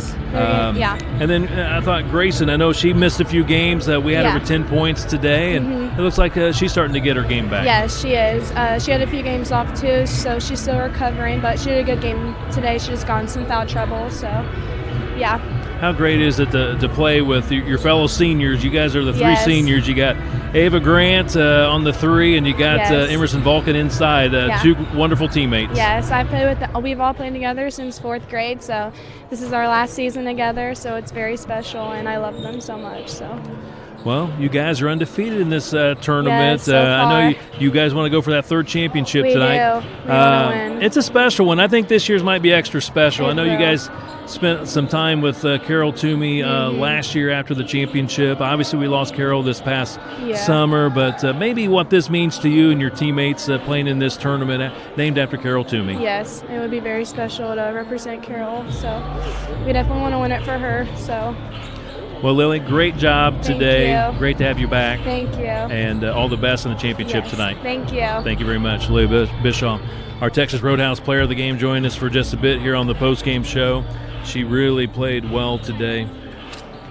And appreciate her time and wish her all the best as she gets ready for the championship game later tonight at 7 o'clock. Again, they'll play the winner between Jeffersonville and Brownsburg. Both teams warming up at the moment, getting ready for this second contest, and Rick now rejoins me, and Rick and along with Tony Marlin will have the call of Game 2 today. And Rick, it's always great to talk to Lily Bischoff. She's always upbeat, positive, and I just like her enthusiasm. Yeah, and it was good to hear her say that time off definitely helped her. She looked physically kind of beat down a little bit in those couple games before she took that time off. So good to see her back, Kevin, and obviously she was a huge part. Center Grove doesn't win that game, I don't think, this morning if they don't have Lily in the game. So a huge game for her, 17 points to lead Center Grove to the championship game tonight at 7 o'clock. Well, on that, I think what we'll do, we're going to take a quick break, and then we'll keep this stream going. We're going to take down the mics for just a bit as these two teams continue to warm up, and then Rick and Tony will join you probably in about, 18 to 20 minutes for the second contest. So, once again, Center Grove victorious in Game 1 over North Knox, 52-42. Center Grove 13-1 on the season, headed to the championship game tonight to play the winner between Jeffersonville and Brownsburg. This is Center Grove Trojan Girls Basketball being presented today by the Center Grove Girls Basketball League. This is the 2025 Carol Tumey Holiday Tournament.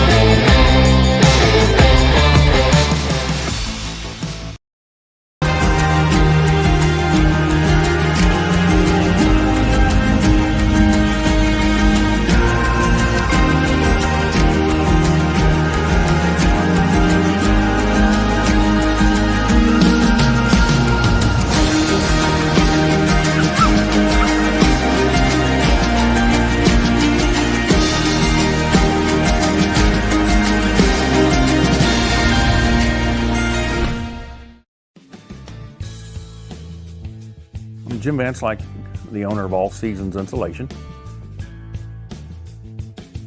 We started in 1976, so we've been around 42, 43 years insulating houses. We do existing homes and also do a lot of new construction. We do custom homes, foam packages, super insulation packages for new homes, mostly custom. We try to do better insulation packages and super insulate homes, hopefully better than some of the other guys. We try to do better insulation, tighter houses for new construction. Most of our guys been here a long time, 30, 35 years, and we try to keep our builders very happy and energy efficient homes.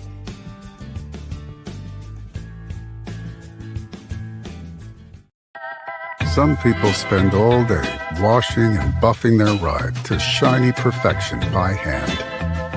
But you've learned the fine art of delegation.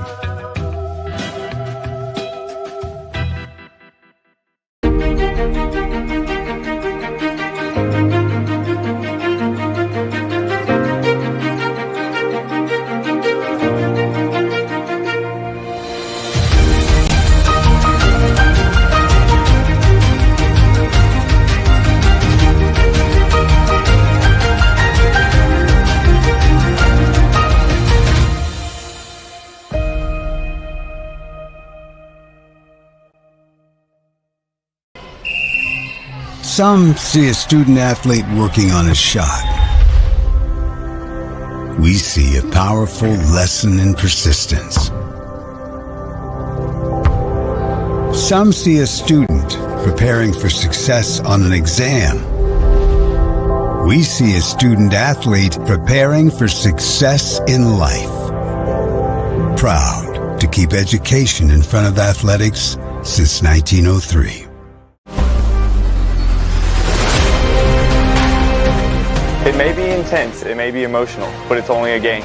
The Indiana High School Athletic Association reminds you of these sportsmanship tips. When an official makes a call, accept it. When a member of the opposing team makes a great play, applaud it. When an opponent extends a hand after the game, shake it. Play it cool, practice sportsmanship.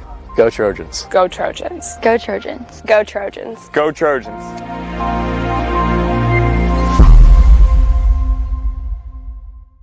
New year, new ways to save at Peterman Brothers with $1,500 off a new heating and cooling system. And no interest financing up to 36 months. You can even get a tax credit of up to $2,000 for select systems. And save even more with a membership. Just ask about the Peterman Protection Club. If you're ready to save big in 2025, just visit PetermanHVAC.com to schedule. Peterman Brothers, where great service runs in the family.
Good morning and welcome to Game 2 of the Carroll Tumey Holiday Classic here at Center Grove High School.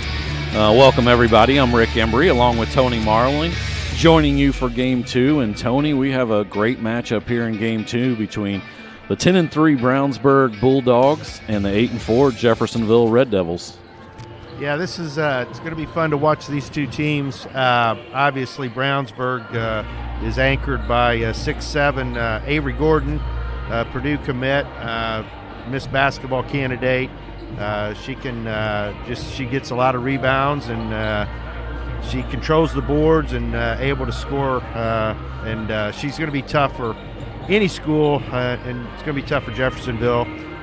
Just hard to match up with her size, but. Also coached by somebody that's very familiar here at Center Grove, Josh Sable. He was a coach here for several years and then had great success, obviously, at Franklin, and now doing a really good job with Brownsburg. So we'll take a quick break here, and we'll be back with the starting lineups in Game 2.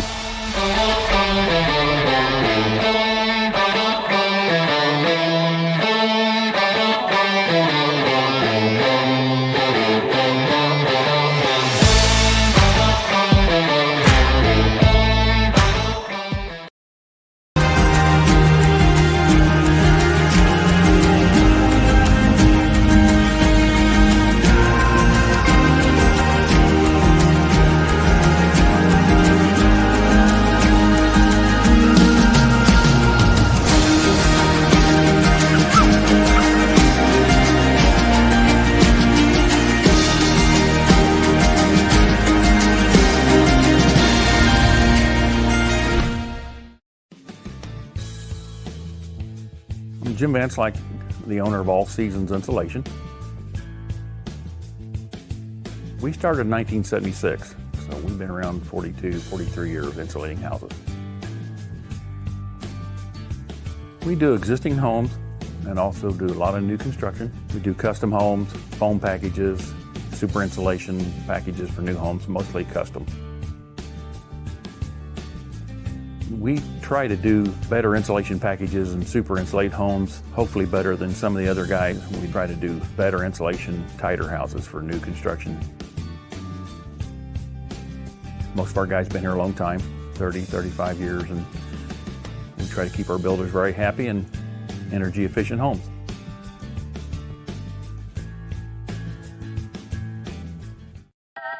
Some people spend all day washing and buffing their ride to shiny perfection by hand. But you've learned the fine art of delegation.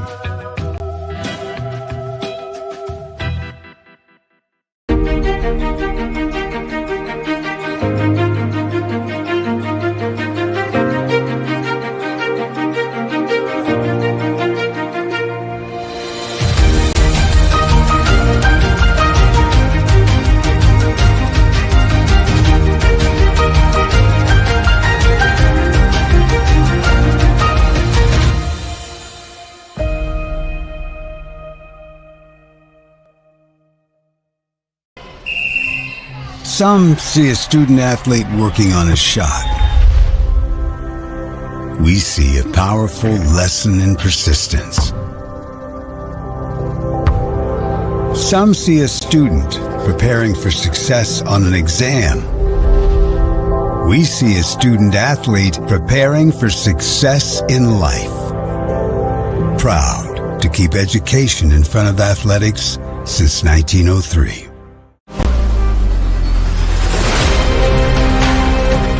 It may be intense, it may be emotional, but it's only a game. The Indiana High School Athletic Association reminds you of these sportsmanship tips. When an official makes a call, accept it. When a member of the opposing team makes a great play, applaud it. When an opponent extends a hand after the game, shake it. Play it cool, practice sportsmanship. Go Trojans. Go Trojans. Go Trojans. Go Trojans. Go Trojans.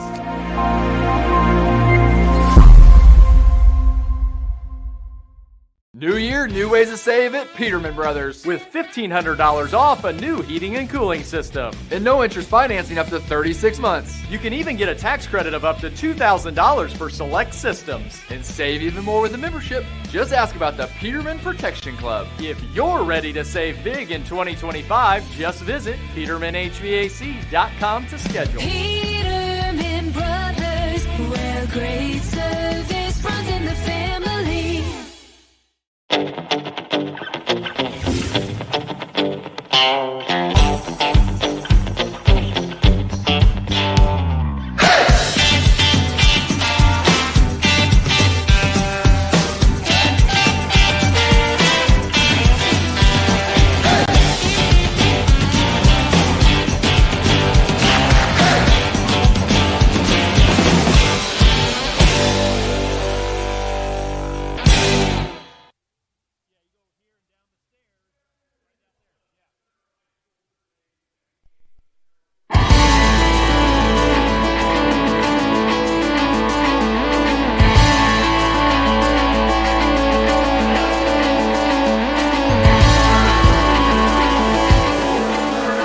Back here at Center Grove High School, we'll join the PA announcer for the introductions for Game 2 between Jeffersonville and Brownsburg.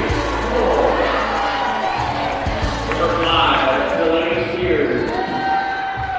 Number 10, Bree Brown. Number 12, Leia Walken. Number 22, Morgan Montgomery.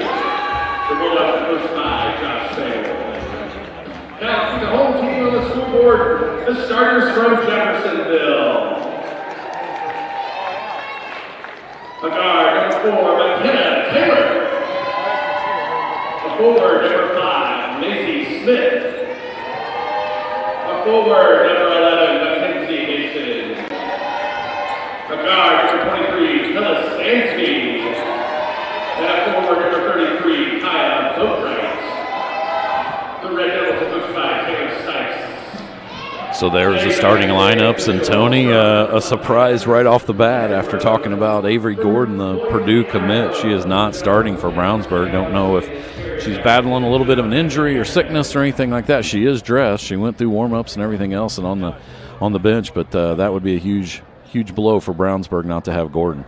Yeah, I'm not sure what that is about. I talked to her dad before the game, and I actually talked to Avery earlier, and didn't indicate there was anything different. So I don't know. And I know she's not the type of girl that's going to make Josh too upset, so this will be interesting to see what is taking place. So we'll see now. Tip between Boatwright and Bree Brown. Jeffersonville gets it. This is Taylor up ahead to Dansby. Dansby back to Taylor. Brownsburg comes in and immediately turnover by Jeffersonville. Here comes Brownsburg on the break. Delaney steers over to Bree Brown. Now back out to McCullough. Jeffersonville starts out man-to-man. There's McCullough from the corner, and she buries the three to get things started off. Elle McCullough, second leading scorer for Brownsburg, 11.5 points a game. And now McCullough with the quick foul there, attempted steal. Yeah, McCullough is the best three-point shooter on their teams, and I know that they run a lot of sets to try to get her an open three, and obviously it worked early in this game. Dansby, number 23, the leading scorer for Jeffersonville. She comes in averaging 16.3 points a game. Brownsburg in a little bit, Tourney, of a 2-3, kind of a matchup zone there, and that's turnover number 2 for Jeffersonville.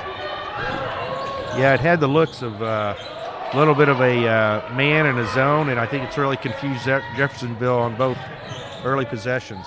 Now the three deep in the corner by Taylor is no good, and here comes McCullough and Brownsburg, leading 3-0.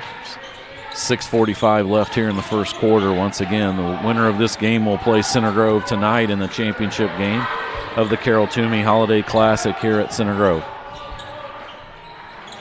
McCullough now to Montgomery. Got a little touch foul there as number 12, Joaquin, drives to the basket. That foul's going to be on Dansby, number 23. That's her first. Yeah, I think Dansby's a girl that Jeffersonville doesn't want to see in foul trouble. She's kind of a key to their team. Yeah, the tallest girl in that starting lineup, Tourney. Oh, that's going to be a offensive foul. A very aggressive physical screen there by number 22, Morgan Montgomery, and she gets called for it. She sent the Jeffersonville girl sprawling on the sideline there as she tried to free up one of her shooters. Jeffersonville now back with the play and still looking for their first shot of the ball game. And it's good from number 11. Yeah, number 11, Mackenzie Mason, ties this game up. A deep three from the left wing. Now Brownsburg back with the action. There's Bree Brown over to McCullough. Now to Joaquin. Here comes Montgomery driving to the basket, and that's blocked by Dansby. Or sorry, that's Boatwright. Kaya Boatwright comes in averaging 5 points a game, 7 rebounds. She's a big physical force on the inside as well. Yeah, she's got some good length. She good position to get that block. She's going to have an opportunity for another one. But good job by Montgomery. Montgomery scores inside to give Brownsburg a 5-3 lead. Now Jeffersonville back quickly into the corner. Good move along the baseline, and that one goes. And that once again is Mackenzie Mason. All 5 points for Jeffersonville. Mason comes in only averaging 5.8 points a game, Tony. It's gotten off to a good start here. That was a good drive on the baseline. Kind of found an opening in that matchup zone that Brownsburg is in. And Bree Brown looks inside to Montgomery. Montgomery misses. Rebound by Jeffersonville, and here they come pushing the ball quickly. And they're going to get a travel there from Mackenzie Mason. Quick substitutions for Brownsburg. Still no Avery Gordon. Into the lineup for Brownsburg, Claire Miller, number 4. Number 23, Sammy Clark. And also number 30, Kinsey Talukian. I apologize right now if there's any Brownsburg fans and I'm butchering that name. I'll blame Kevin Conrad if that's mispronounced. And now that's McCullough deep again, and she drains another one. No hesitation at all from McCullough from the left wing. She's got 6 now. There's Dansby quickly. Misses that shot. McCullough with the rebound, and she's looking to push. McCullough now to Sammy Clark, just in the game. Now in the corner, Brownsburg. Good shot fake by Bree Brown, but another block shot inside, but Brown gets it back. And that's Sammy Clark, and Sammy Clark drains the 3. Threes all over the place early for Brownsburg. That's 3 of them, and Jefferson going to get a quick timeout. Head coach Taylor Sykes doesn't like what she sees, and Brownsburg off to a quick start here, Tony, 11-5. Yeah, they're doing that without Avery Gordon, and but yeah, Brownsburg's shooting the 3 extremely well early in the game, and it seems like their defense has given Jeffersonville some problems. So just those 2 shots early in the game, and obviously Jeffersonville's looking to try to figure out something to do against this matchup zone that Brownsburg has. Yeah, Brownsburg, McCullough came in averaging 36% on threes, 92 on the season, 33 for 92. She's drained a couple already, and then off the bench, Sammy Clark, 41% coming in. So both of those girls shoot the best percentage of the regulars for Brownsburg, and they've hit 3 of those threes here in the first 4 minutes of the ball game. Jeffersonville will take it out, down 11-5. 4:21 left here in the first quarter, and you're right, Tony. I think this Brownsburg defense kind of now they're in more of a 1-2-2, but here comes the trap. Now the trap in the corner. Jeffersonville, nice pass inside the Boatwright. A lot of contact, no call there. Yeah, that looked like a lot of contact. But Jeffersonville did a nice job of getting it in, but just couldn't convert. Brownsburg, and there's McCullough again, and she's on fire here early. Yeah, I think that's 3 for 4 on threes right now for McCullough. Yeah, she's trying to tell us Avery who here That's early. Right. That's right. Like you said, Avery Gordon, this basketball candidate for Brownsburg, on the bench right now.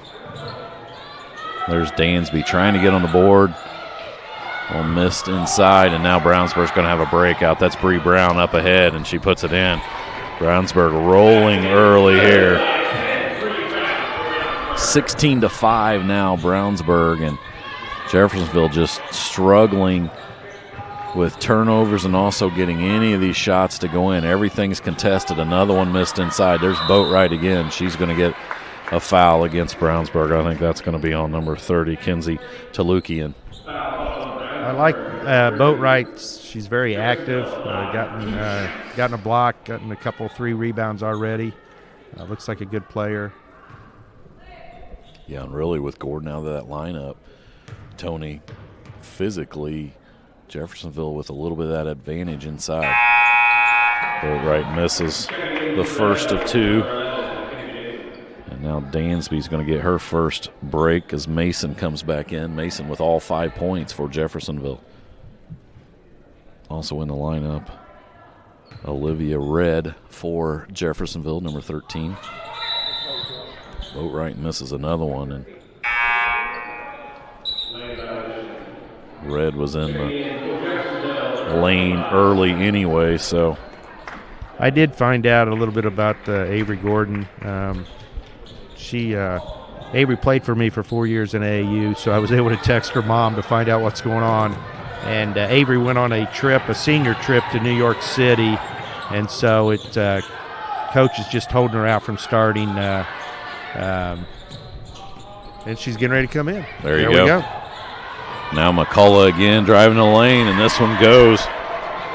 El McCullough with 11 points early here, and Brownsburg up 18-5. Now drive to the basket. Nice move there by Maisie Smith to get on the board. Now Jeffersonville looking to pick up full court. Bringing it up is Claire Miller. Now over to Lukian. And now a deep three again. That's Bree Brown. No good there. Good rebound by 25, Ava Scott.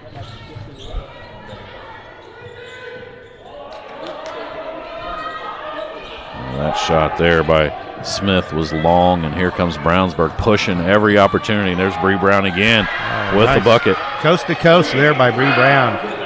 She looked good on that play. And now another timeout by Jeffersonville and head coach Taylor Sykes. Trying to get her team to shake off that long bus ride up this morning from Jeffersonville. And, man, Brownsburg, what a start, Tony. 20-7 here with 2 minutes to go in the first quarter. Yeah, that's they've been moving the ball well, and their defense has really given Jeffersonville problems. And now, if Jeffersonville things are going to get a little easier, here comes Avery Gordon. So, well, sometimes, Tony, it's you got a situation where all you've practiced is how to stop the big girl, and then she doesn't play. And defensively for Jeffersonville, then where's she at? That's what our focus was in our game plan. Game planning for certain teams and certain girls, and then she's not out there for the first 6 minutes. Yeah, that's a really good point, and I don't think Brownsburg could have asked for a better start whether Avery was in or not. So now Jeffersonville brings it up again. Maisie Smith, and now you're going to get the quick double by Brownsburg. Now inside that's Scott inside. Now back to Mason. Mason inside. Nice dish inside, and they're going to get the foul there. I think that's going to be on 23 for Brownsburg. Yeah, that's a situation where she probably didn't need to reach in and foul because she probably wasn't going to get this shot over Avery Gordon because Avery was right there ready for another block. That's a great point there. You're right. She just reached in there and got too much of the arm of Ava Scott. Her free throw is no good. Jeffersonville trying to get back in the ball game. Last thing you can afford is miss free throws, and they've missed their first three here the last couple trips down. Scott now has one more.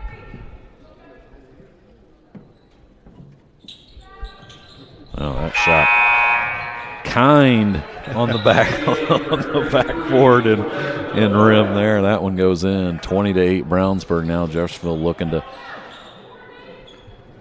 extend the full court pressure. Gets it to Gordon in the middle, and now McCullough brings it up. McCullough with an early 11 points for Brownsburg. A good pass cross court, and there's McCullough again. That one's no good. Long rebound to Brownsburg. That three goes up. Nice block out there from Mason on that attempted three by Gabby Harvey, the freshman. And now you got a turnover, another turnover by Jeffersonville, and a foul. I think that's going to be on number. I think that's going to be on 5. Maisie Smith, her first. Team second for Jeffersonville. Now Brownsburg will bring it up. Well, those first two possessions down for Brownsburg, Boatwright is playing extremely physical on Avery Gordon, so they're trying to front her, at least play her side and fronting. And if nobody's in the back there, that's a a better pass, that would have been an easy 2, but that's what you've really got to do with Avery. You can't play her just from behind. You got to front her, but you also got to have help from backside. So yeah, that post entry pass from Harvey a little bit too far out in front of Gordon, and Jeffersonville gets the turnover. 40 seconds remaining here in the first quarter. Brownsburg up 20-8. Oh, nice pass inside. There's Maisie Smith. She just turns and faces and gets the bucket. Her second basket of the ball game. She has 4, and now Jeffersonville a couple baskets here to cut it to 10. And now a turnover by Smith against McCullough. Yeah, she kind of got pushed underneath the basket. That's going to be a foul. Sorry, that wasn't McCullough. That was Claire Miller, number 4, and she gets the foul. Yeah, this is an important 40 seconds of this first quarter for Jeffersonville. They got a bucket, got a steal, and I think if they got out of here being down 8 points, they'd be very happy with how the game started. But again, missed another free throw. Yeah, losing points, not taking advantage at the free throw line there. That one curls out for Maisie Smith. 1 for 5 at that free throw line here in the first quarter for Jeffersonville. Smith's second is good. Now 20-11. Here comes Brownsburg. 17 seconds left. We're assuming Brownsburg will hold it for one shot. Miller out in front, getting pressure by Maisie Smith. Good pressure. Now McCullough, 5 seconds left. Good swing there to the freshman Harvey. Her shot is no good, and that's going to be the end of the first quarter. And after one quarter here at Center Grove High School, Brownsburg.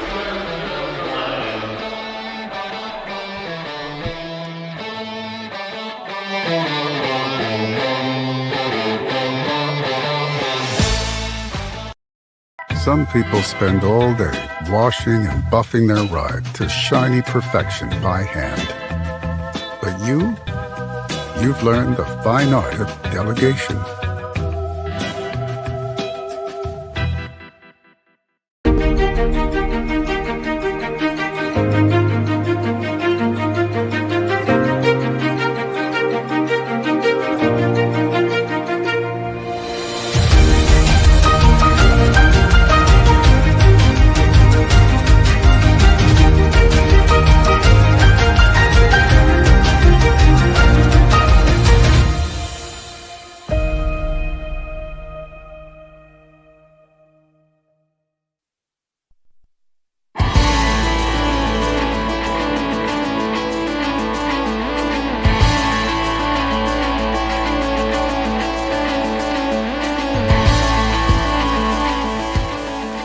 After one quarter here at Center Grove High School, the Vandermeer Gymnasium, Brownsburg is up on top of Jeffersonville 20-11. And Tourney, really the story of that first quarter was the hot shooting of Brownsburg, specifically the girl right here, Ella McCullough.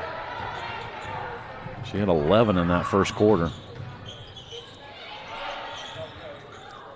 Oh, that one's saved by Brownsburg, and now Bree Brown up ahead. Steer now, that post entry to Avery Gordon, her first opportunity, and it's basket's good. Well, that was a really good pass because Jeffersonville couldn't have defended that much better. Again, Boatwright's doing a good job of being physical with Avery, but they were able to get that ball into her. She's just so tall. She's just tall, and she keeps the ball up high. Just really tough to defend. We'll get into a lot more of Avery, obviously, throughout this game. Going to my alma mater up at Purdue University, so. Well, I know they're really excited about her. Katie Geralds is just really excited to get her on campus. And they could probably use her this year. Yes, they're struggling a little bit. They could. That shot there by Mason is no good, and now Brownsburg looks to push. That ball's deflected, and Dansby comes up with the turnover. Looking to push up ahead. And there's Mason, and Mason with another basket. She's got 7 now out of Jeffersonville's 13 points, and Brownsburg still leads 22-13. Good job of pushing the ball up the court by Jeffersonville, and they get an easy 6-footer from Mason. Now another post-entry pass to Gordon. This time 3 girls on her. She gets that rebound and puts it back in. Both baskets in the second quarter from Avery Brown. Well, Dansby. Shot no good. Here comes Bree Brown, and now to McCullough. Another wide open three from the wing. This time no good. And here comes Jeffersonville now looking to push. Oh, great recovery by Bree Brown to get that block against number 4, Mackenzie Taylor. Or McKenna Taylor, sorry. Now Avery Gordon with the three on top of the key, and that was Tony Marlin must have taught her how to do that. Yeah, we used to run a play for her to shoot that three because she can shoot it, and obviously she didn't get a chance normally, but yeah, she'll shoot that, as you saw.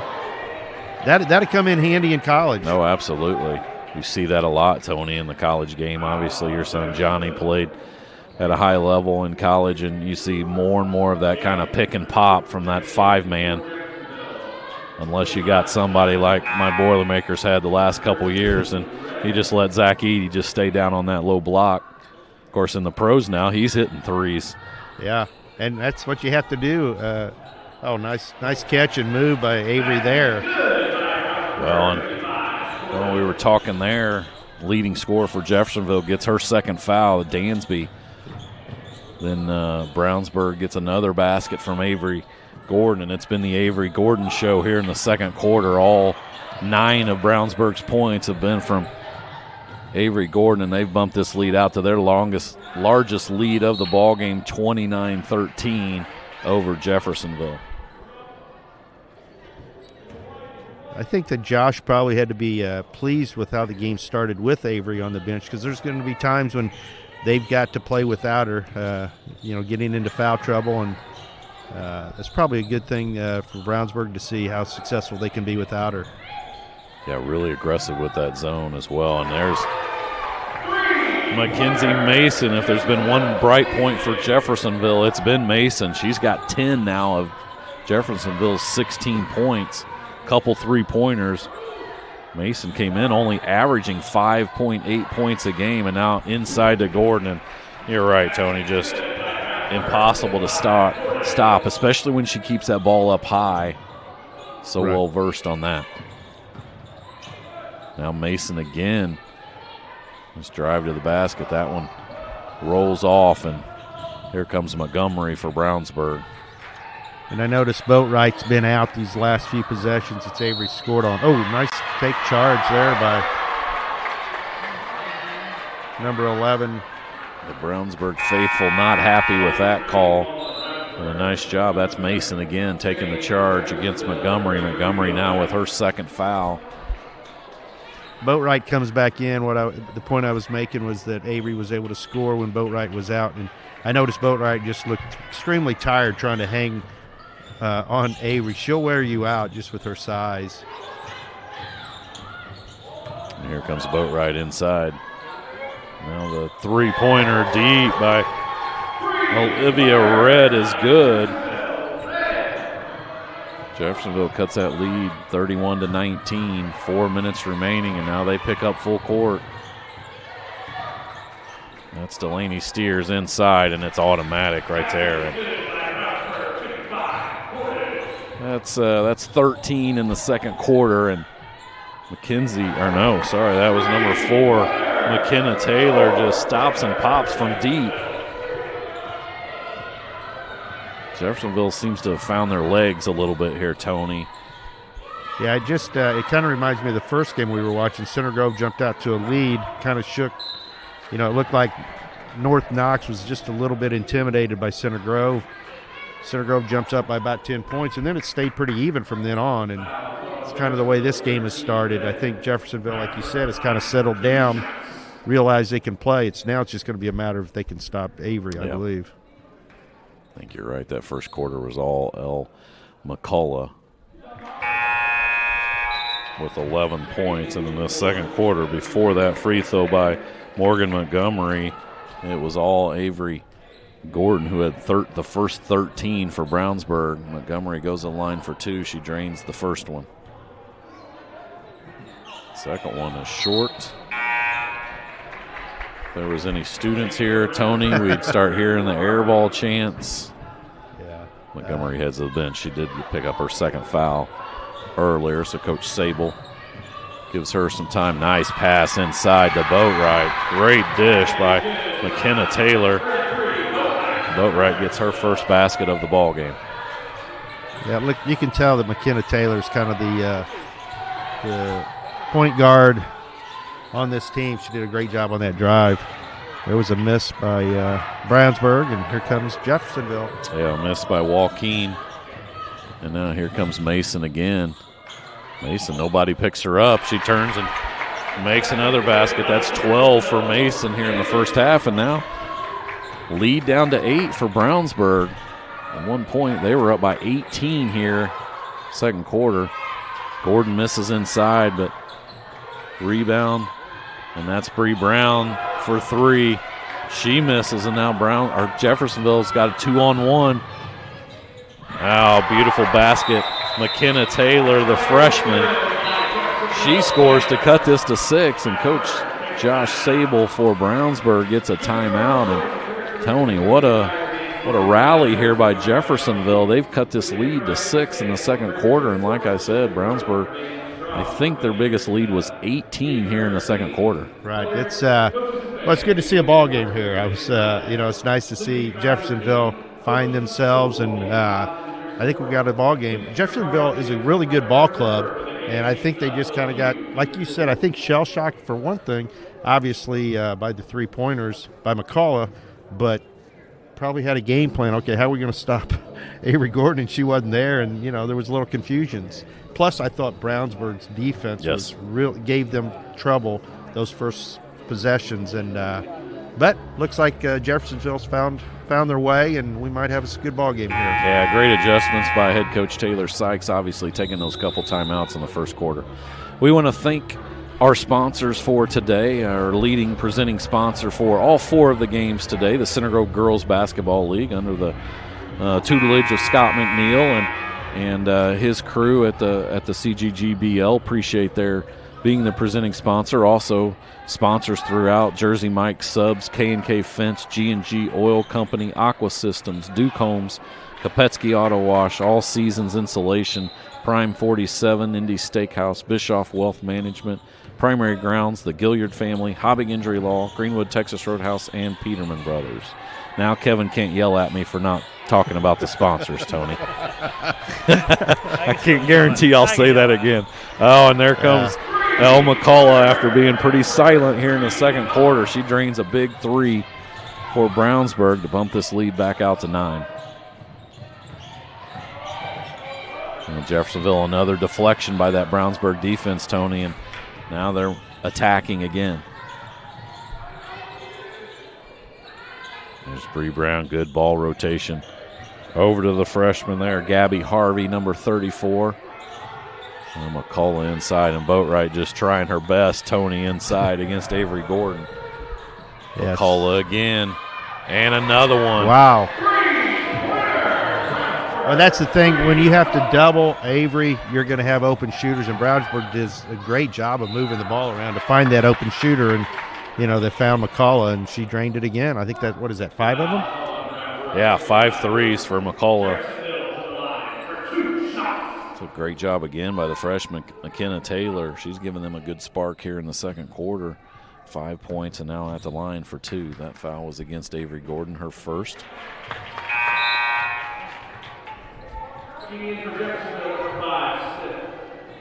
And when McCullough shoots that, she shoots that with confidence, Tony, just no hesitation. And you're right, it's a big deal, and she's going to get obviously big looks whenever they're doubling Gordon inside. Ball inside to Gordon now against Boatwright, and she misses initially, gets it back, misses, gets another opportunity. She's fouled, and that bucket goes in. Well, that was a quick 2 rebounds and possibly 3 points. I mean, she came in averaging 19.3 points a game, 9.6 rebounds a game, and 2.9 blocks a game from, like you said, one of the leading candidates for Miss Basketball this year, probably along with McAlusky. Yes, yeah, from Maya. HSC, and then also Lampley from LC. Yes, and if Noblesville has a deep run. Then you've got Meredith Tipner, who would be one of the only ones to win Miss Soccer and Miss Basketball. Yeah. Yeah, unfortunately, we saw a lot. Center Grove saw a lot of her in that state championship soccer game. Deflection there, and now another foul driving to the basket. That was the deflection and steal by Claire Miller. She's going to go to the line for 2. Foul against number 5, Maisie Smith. That's her second. Yeah, we're talking about Tipner. She's one of the toughest competitors. I was fortunate she played for me for 3 years and played with Avery Gordon. That was quite a duo. Also with Lily Bischoff. So it was a lot of fun. But man, Tipner, it doesn't surprise me. She just is just a tough kid. She was unbelievable in that state championship soccer game. Nice pass inside to Gordon. That's too easy. Great feed inside by Claire Miller, and Gordon again with a basket. Jeffersonville now.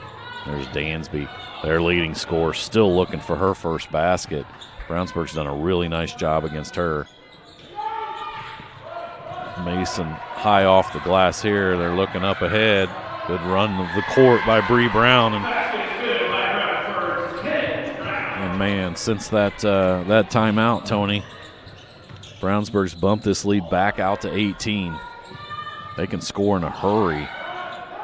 Now they're looking to push again, and great pass up ahead. There's Claire Miller. Oh, she misses the layup. Great pass by McCullough. Boy, Brownsburg looks to push it every possession. Really impressive. Now Dansby gets on the 3 seconds remaining. That might be the last shot. Long, but that shot was after the buzzer. And at halftime, we've got Brownsburg up 47-31. High octane first half, Tony, and Brownsburg takes a 16-point lead into halftime. We'll be back after a short break.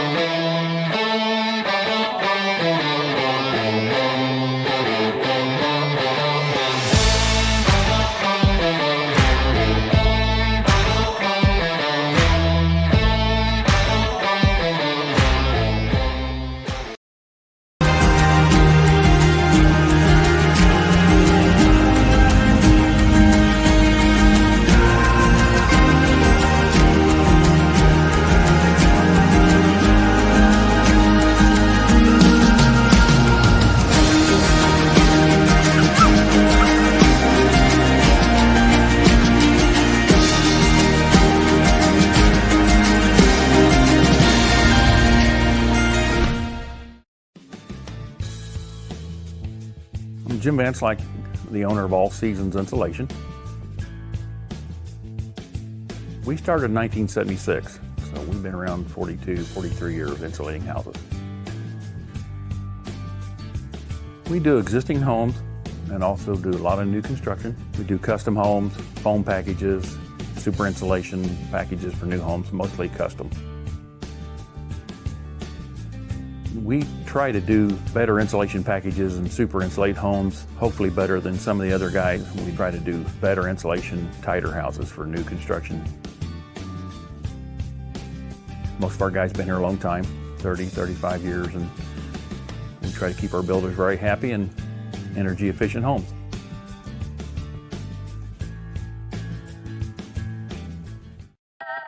Some people spend all day washing and buffing their ride to shiny perfection by hand. But you've learned the fine art of delegation.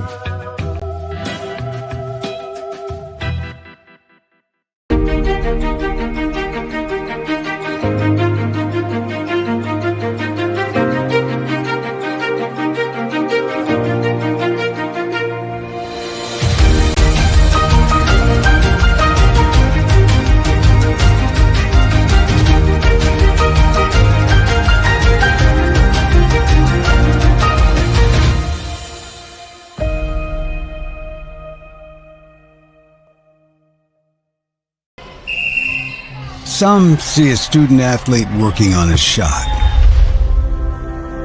we see a powerful lesson in persistence. Some see a student preparing for success on an exam. We see a student athlete preparing for success in life. Proud to keep education in front of athletics since 1903.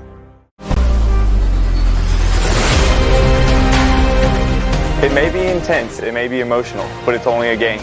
The Indiana High School Athletic Association reminds you of these sportsmanship tips. When an official makes a call, accept it. When a member of the opposing team makes a great play, applaud it. When an opponent extends a hand after the game, shake it. Play it cool, practice sportsmanship. Go Trojans. Go Trojans. Go Trojans. Go Trojans. Go Trojans.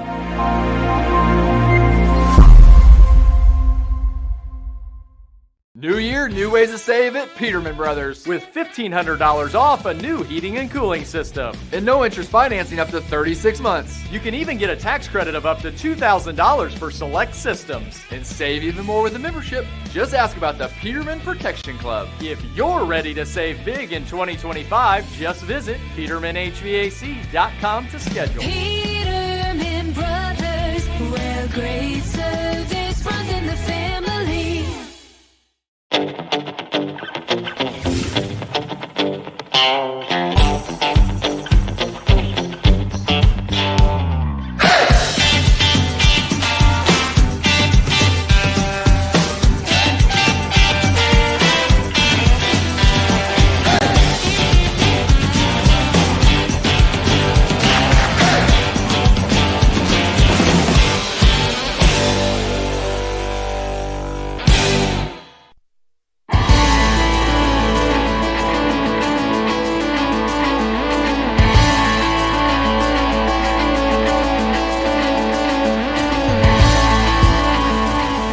Back here at Center Grove High School, we're at halftime of Game 2 of the Carroll Tumey Holiday Classic, and Brownsburg leads 47-31. Man, Tourney, that second quarter, 47 points between these two teams, and they were going up and down in that second quarter.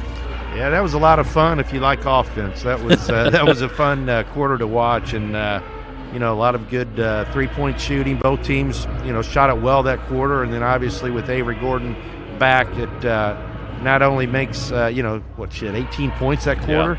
Yeah. It just shows what she can do, but it also opens things up on the perimeter for her teammates. So it's a tough matchup, and if this holds the way it is right now, it's going to be a heck of a final game between Center Grove and Brownsburg if Brownsburg holds on to win this. Yeah, so we'll check the halftime scores here. First for Jeffersonville, 8-4 coming in. They were led in scoring by their senior guard, Mackenzie Mason. She had 12 points. McKenna Taylor, the freshman, had 6 points all in the second quarter. Maisie Smith had 5. Olivia Red had 3. Dansby, their leading scorer, Khalees Dansby, had 2. Ava Scott had 1, and Kaya Boatwright had 2 for their 31. Brownsburg led in scoring, a dynamic duo in that first half. Avery Gordon had 18 points all in the second quarter. Elle McCullough right behind her with 17 points. She had 5 3-pointers in that first half for her 17. Also scoring for Brownsburg, Bree Brown had 6 points. Morgan Montgomery had 3, and Sammy Clark came off the bench with 3 for their 47 points. So 3 minutes left here at halftime. We'll take a quick 1-minute break, and we'll be back with second half action here in Game 2.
Some people spend all day washing and buffing their ride to shiny perfection by hand. But you've learned the fine art of delegation.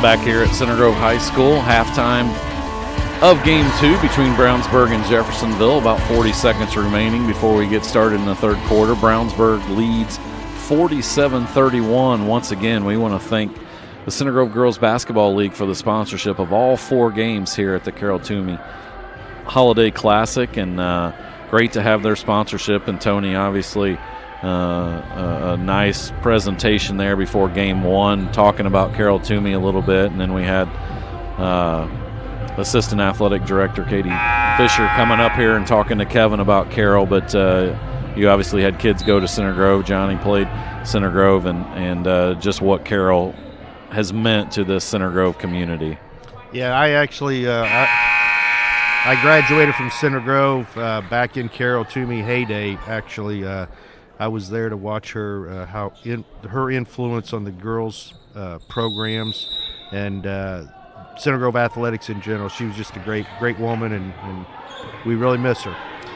Great tribute that this tournament started a few years ago with her name on it, and obviously it'll continue to have her name on it for as long as possible, hopefully. So Jeffersonville with the ball here to start the third quarter, and Brownsburg in that zone defense a little bit, and good move inside by Boatwright, but Montgomery covers her up, and ball still loose on the floor. Oh, I hope that wasn't on Dansby again, or are they going to call that on Steers, number 5? I think they're Yep, Steers.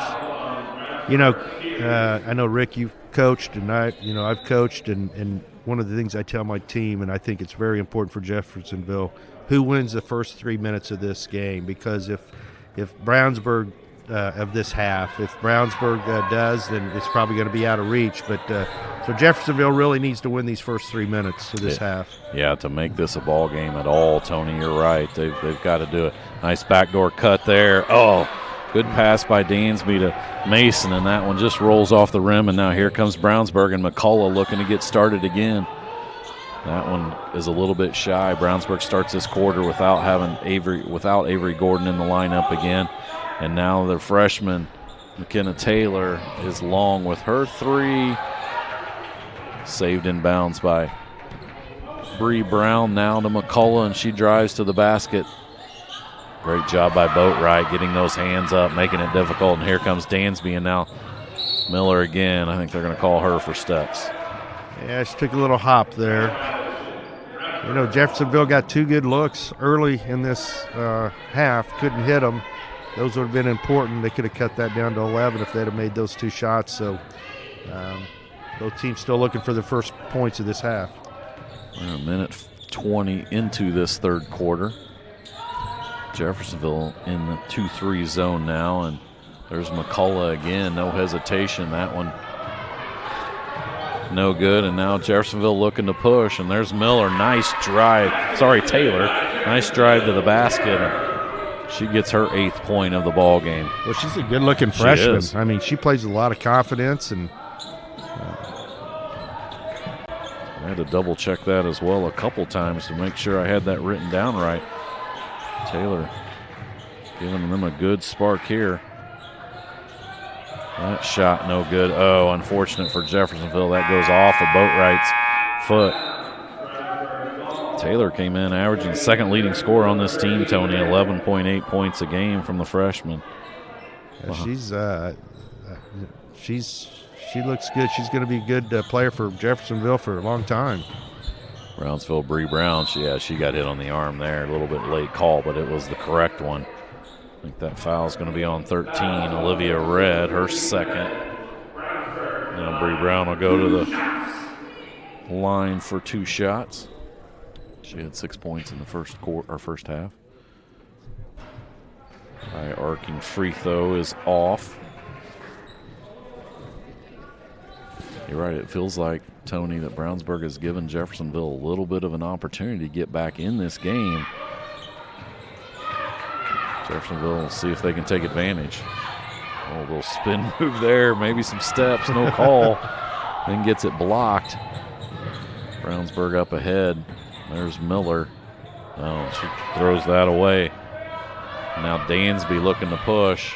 A little Euro step, and that is good. Nice bucket there. That was, like you said, that was a great Euro step. Dansby with her 4th point. She was pretty quiet, leading scorer, coming in at 16 points a game. Ball inside to Montgomery. She gets her own rebound, puts it in. Good job initially by Jeffersonville, but then they didn't get the block out after the block shot. Now Dansby looking to drive the lane, but can't get control. Good job by Mason of knocking that away from behind. Now Brownsburg, just like they did in the first quarter, some quick substitutions. 3 girls in for Brownsburg, about 3 minutes in. Brownsburg still leads by 14. Now back to Miller. Miller to McCullough. Good defense by Jeffersonville. Almost a walk there. Now Miller tries to drive baseline inside. Knocked away by Mason. She's just played a really nice all-around game, Tony, for Jeffersonville. Yes, she has. She's been impressive so far. Again, Brownsburg going without Avery Gordon early in this half. Sammy Brown out front now to Bree Brown. Sammy Clark, I should say. Now McCullough again, and it's good. She's not afraid to put it up. No hesitation from McCullough. She gets her 20th points of the game, her 6th 3. This pass inside. There's Maisie Smith. Her shot is off inside, and now here comes Brownsburg, trying to extend that 17-point lead. Back to Clark. Clark for 3, and she drains it. Just like she did in the first quarter when she came in, Tony, she drains another 3. No hesitation. These Brownsburg girls shoot the ball with confidence. That's one thing about Josh. I think he gives the girls the green light as long as they prove that they can be successful. So, 92 3-point attempts by McCullough coming in 13 games, so about 7 a game, and she's probably every bit of that so far, probably closer to 10 or 12 so far, but she's drained 6 of them. Yeah, I think she's 6 for 11 right now, if my calculations right. You will take that all day. Yeah. From the 3-point range. Or 2-point range for that. Defense. Jeffersonville gets it back after a short scramble. Nice pull up there by the freshman again, McKenna Taylor. She gets in the double figures with 10. 55-37 Brownsburg. Now Jeffersonville gets back into that man-to-man defense after they played a little bit of zone to start out here in the third quarter. Bree Brown over to Clark. Sorry, that was Tolukian, number 30 in the game as well. And it's going to be another foul on Jeffersonville.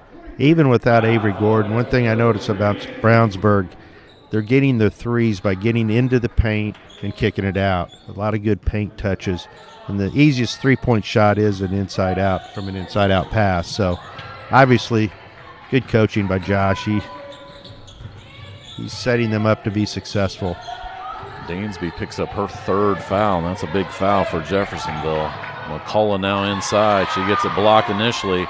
stays with it, comes back, and it's the offensive rebound putback. Here comes Dansby now off of her foot, a little out of control. Brownsburg tries to get the fast break, but Bree Brown's not able to handle it, and we've got multiple substitution, including Avery Gordon back in, also Boatwright and Red back in for Jeffersonville. Dansby sits with those 3 fouls. Brownsburg led by 17 at half. They've bumped it up to 20 here in the third quarter. Jeffersonville now on offense. Oh, that attempted pass by Red, and the freshman Harvey does a good job of getting her hands on it. Now we got, and Brownsburg stepped out of bounds. Player Miller there. Might have been a little contact, Tony. Yeah, I thought there was going to be a foul called on that play, but Jeffersonville with the ball, trying to cut into that 20-point lead now. 2:34 remaining here in the third quarter. Here comes Mason again. Nice hesitation crossover, but she can't get that one to go in. Harvey now up ahead. Miller to McCullough. Sidestep, and another 3 is good from El McCullough. Wow, that was a nice sidestep for little 3. Little Curry-esque right there, Tony. Boy, she is playing with a lot of confidence. I have a feeling this is probably 25 for her now. This might be a career high. If not, it's awfully close. I mean, she came in, like I said, averaging 11.6 points a game, and she's up to 25. Nice pass inside. Gordon finishes for her first basket here in the third quarter. And Jeffersonville comes up ahead in the game for the first time. Tiana Horsman. Well, that shot inside by Maisie Smith comes up short, but Jeffersonville will maintain possession. 1:33 now, and Brownsburg up to their biggest lead of the ball game at 23. I've been able to watch Brownsburg. I think this is the 3rd time this year, and this is easily the most impressive they've been. And this is not a bad Jeffersonville team. This is a good Jeffersonville team that they're doing this on. They're just playing extremely well, very confident. Obviously, anytime you're hitting 3s like they are, it makes the game easier. Oh, and speaking of 3s, McKenna Taylor, another basket here. And the freshman up to 13 now for Jeffersonville. Their leading scorer tonight. Good pass inside. Gordon handles it. That all starts by the pass by Delaney Steers. Post-entry pass. Kind of a lost art in these days, I think, Tony, is that post-entry pass. Yeah, most teams really don't have somebody that they can throw it into like that. Nice play there by Boatwright. Boatwright gets her second basket of the ball game to cut this to 20. Oh, 3 girls around Avery Gordon. They're going to get a push on the floor. That's going to be on Boatwright. Only her first.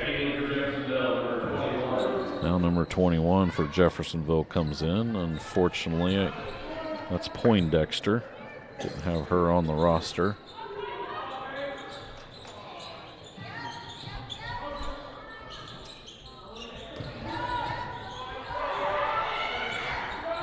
Another deep 3 there. It's no good, and they're going to get a foul inside. I think that's going to be, that's on Gordon. They're going to get a push on her.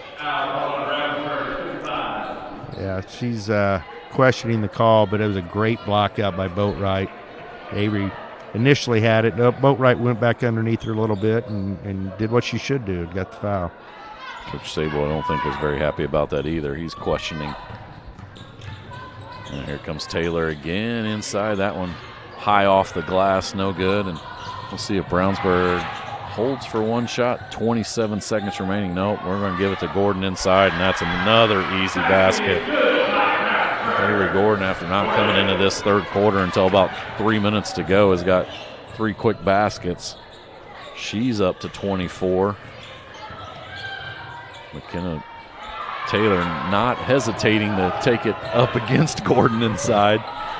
I like that. I like that aggressiveness by her. Nice bucket on the left side by Gordon. Wow, and what a flurry there at the end of the third quarter by Brownsburg, specifically Avery Gordon. And After 3 quarters, Brownsburg leads 68-44 over Jeffersonville.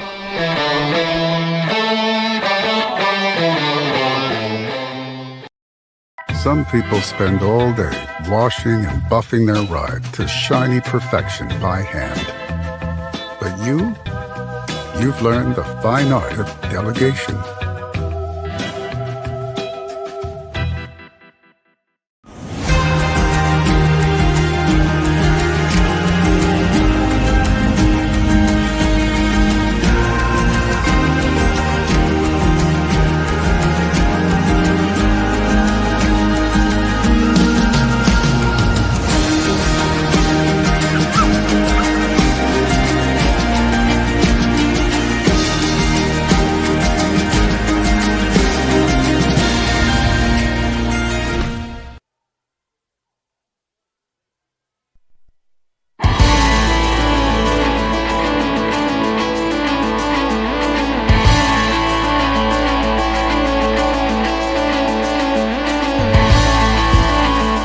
Back here at the Vandermeer Gymnasium at Center Grove High School. After 3 quarters in Game 2 of the Carol Tumey Holiday Tournament, Brownsburg leads 68-44, and Tourney, another impressive offensive scoring quarter for Brownsburg with 21 points. They're rolling on all cylinders offensively. Yeah, they've shot it extremely well, been very confident, and then when you have Avery in there, it's just another dimension that most teams don't have. 51 points now between Gordon and McCullough, Tony. 26 for Gordon and 25 for McCullough, who's been outstanding from deep. So those two are up 7 on Jeffersonville. Exactly. So. Reach and foul there by Brownsburg. I think that was on. Yeah, number 4, Claire Miller. Jeffersonville will take it out underneath. Yeah, barring a huge comeback here, you're right. That's going to set up a great championship game tonight between Brownsburg and Center Grove. Mason tries to shot fake inside, bumped a little bit, but no foul call there. And now here comes Brownsburg again. Steer inside to Gordon. Gordon gets fouled on the arm. I mean, there's really nothing else you can do when she gets the ball that deep, Tony. Now, it kind of reminds me of when the kids played video games, there was something called a cheat code that you could get. I think Avery Gordon is a cheat code in this game of basketball. Anytime I start talking about video games, my kids start calling me boomer and all kinds of other stuff, Tony. Tell me I don't know what I'm talking about, but you're exactly right. It's pick your poison. When McCullough is hitting shots like she is, you go to double Avery Gordon inside, and you're letting her get opportunities, and she's shown tonight that she can absolutely make you pay for that. Maisie Smith inside. She's affected by Gordon. Might have got a piece of that. And now a shot on the wing by Taylor, but that one's no good. Freshman for Jeffersonville's been very impressive so far. Good swing to Harvey on the side, and Brownsburg faithful. That was an interesting block out by Jeffersonville. 2 hands pushing Gordon in the stomach. Right. I think that was Ava Scott inside. Mason misses from in front of the basket again. She affects so many things, obviously. Tourney inside. Good pass inside, and that's Delaney Steers going to get an opportunity for an and one. Brownsburg, the thing that impresses me about them, not just their shooting and obviously Gordon, is how they push the ball. They get a lot of good looks in a break and secondary break. Very good team all the way around. They've 7 or 8 deep. I mean, very, very impressive team. Yeah, and looking at their losses, they had a big one early in the year to Plainfield by 21. Don't know what went on with that one, but since then, 6 points to HSE and 1 point to LN. Both of those teams are in the top 5 in 4A. Another pass inside. is knocked away, and here comes Steer again. This time, nice play defensively by Dansby. She's able to knock it off of Steer's legs, and Jeffersonville will get possession. Yeah, those are two quality losses, as you call them, against LN and Hamilton Southeastern. Obviously, we were able to compete. Brownsburg's, they're a contender for the state. Obviously, they got a tough sectional over there, Tony, with Plainfield and Avon. Avon girls, good program as well, and we saw Plainfield here a few weeks ago, and that was a very aggressive team, and obviously led by Mincer, Hannah Mincer, the sophomore guard from Plainfield. Yeah, she's an impressive player, and I know that she had a really good game when they played Brownsburg, and Kurt Benj is a really good coach over at Plainfield. Obviously had a good game plan. Yeah, that was a reaction to Scott just going down right there. They're going to get the offensive foul against Avery Gordon. Yeah, that's when whenever she played for me, a play like that, I would say to the referee, don't penalize her because she's tall. Yeah. Don't penalize her because she's tall. I've spent the last 4 years telling people that about Zach Eady. That's right. It's the same concept. Yeah, that is. Now, I'm sure you can tell the demeanor that Avery has. It's not one to get real fired up, and that's good because obviously she spent her whole life probably getting some of that. And she comes on the break. Great use of the left-handed. Gordon now with 30 in this game too, Tony, and good ball movement by Jeffersonville, and there's Taylor again, and Tony, she's up to 18, including 12 16, and she's got 10 of those in the second half here. Yeah, she as a freshman, she doesn't look like a freshman out there. She is playing with confidence. She went into Avery Gordon a couple times. Good drive inside by Diallo. She checks in for the first time, but good defense by Jeffersonville. Now Dansby with the three. She's going to get the foul against Diallo. That's Husai Diallo. Actually, she had a couple brothers played for Brownsburg and played at the next level.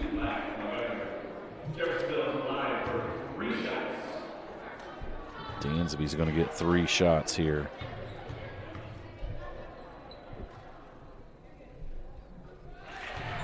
First one is good by Dansby. 75 points midway through the fourth quarter for Brownsburg. Very impressive.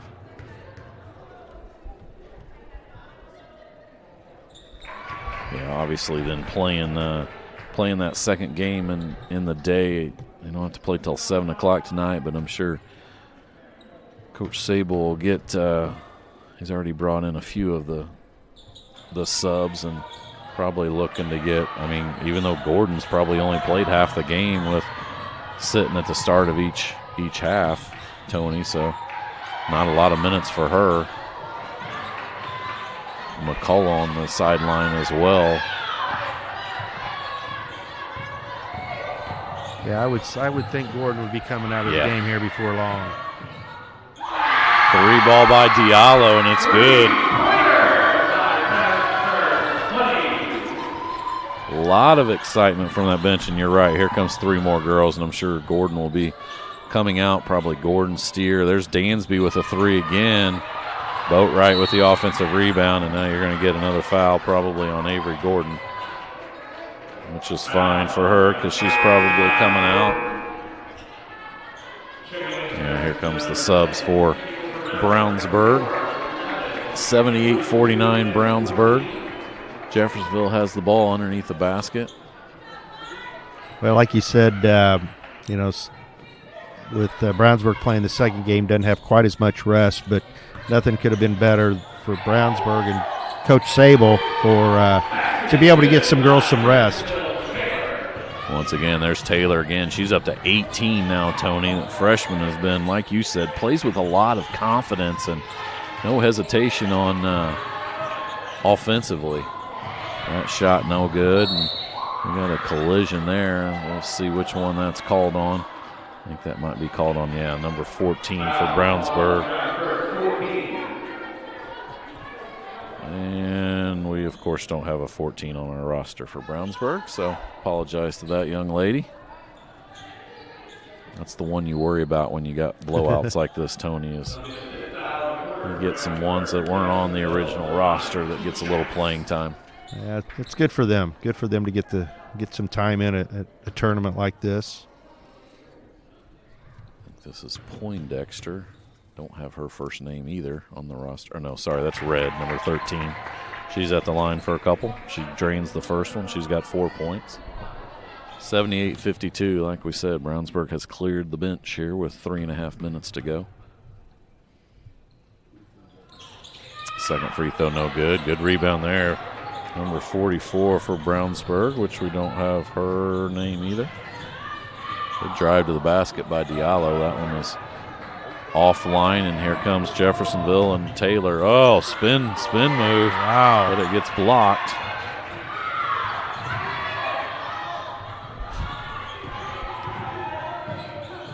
And now drive to the basket, no good. And off of Boatwright.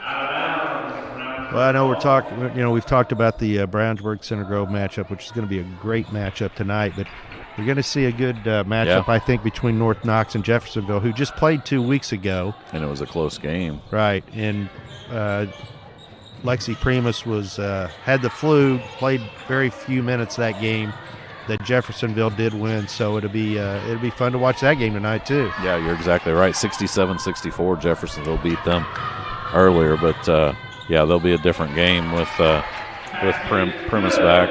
That's Dansby again. Ball inside. I'm going to say number 44. Looking at their roster, JV, there's a 6'4" freshman, Naomi Onayide.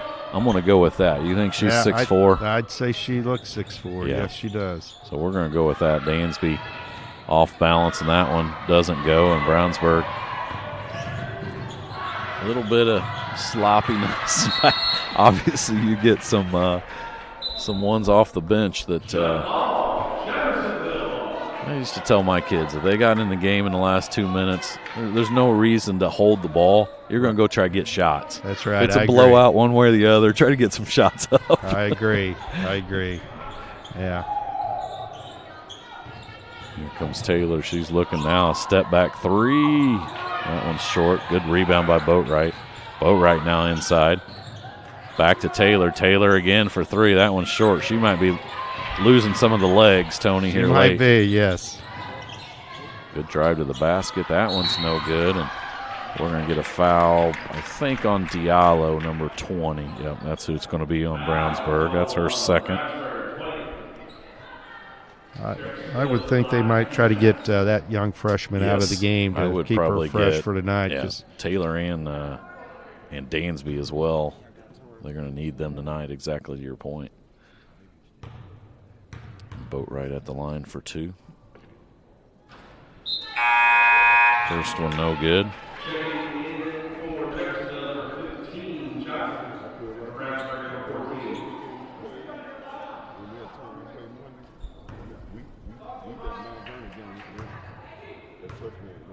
Minute 38 remaining here. Brownsburg leads 78-54. The second one no good from Boatwright. Brownsburg brings it up. Once again, we'll have the consolations. Tony and I will be back to do the consolation game at 5 o'clock tonight. And then the championship, which should be a doozy. Kevin and I will do that one tonight at 7 o'clock between Brownsburg and Center Grove. Hope we get to see everybody back, and if you can't get here, then watch it on Center Grove Sports Network. Good pass inside. That one knocked away by Dansby, and that shot somehow up and good by number 11, Aubrey Gallagher.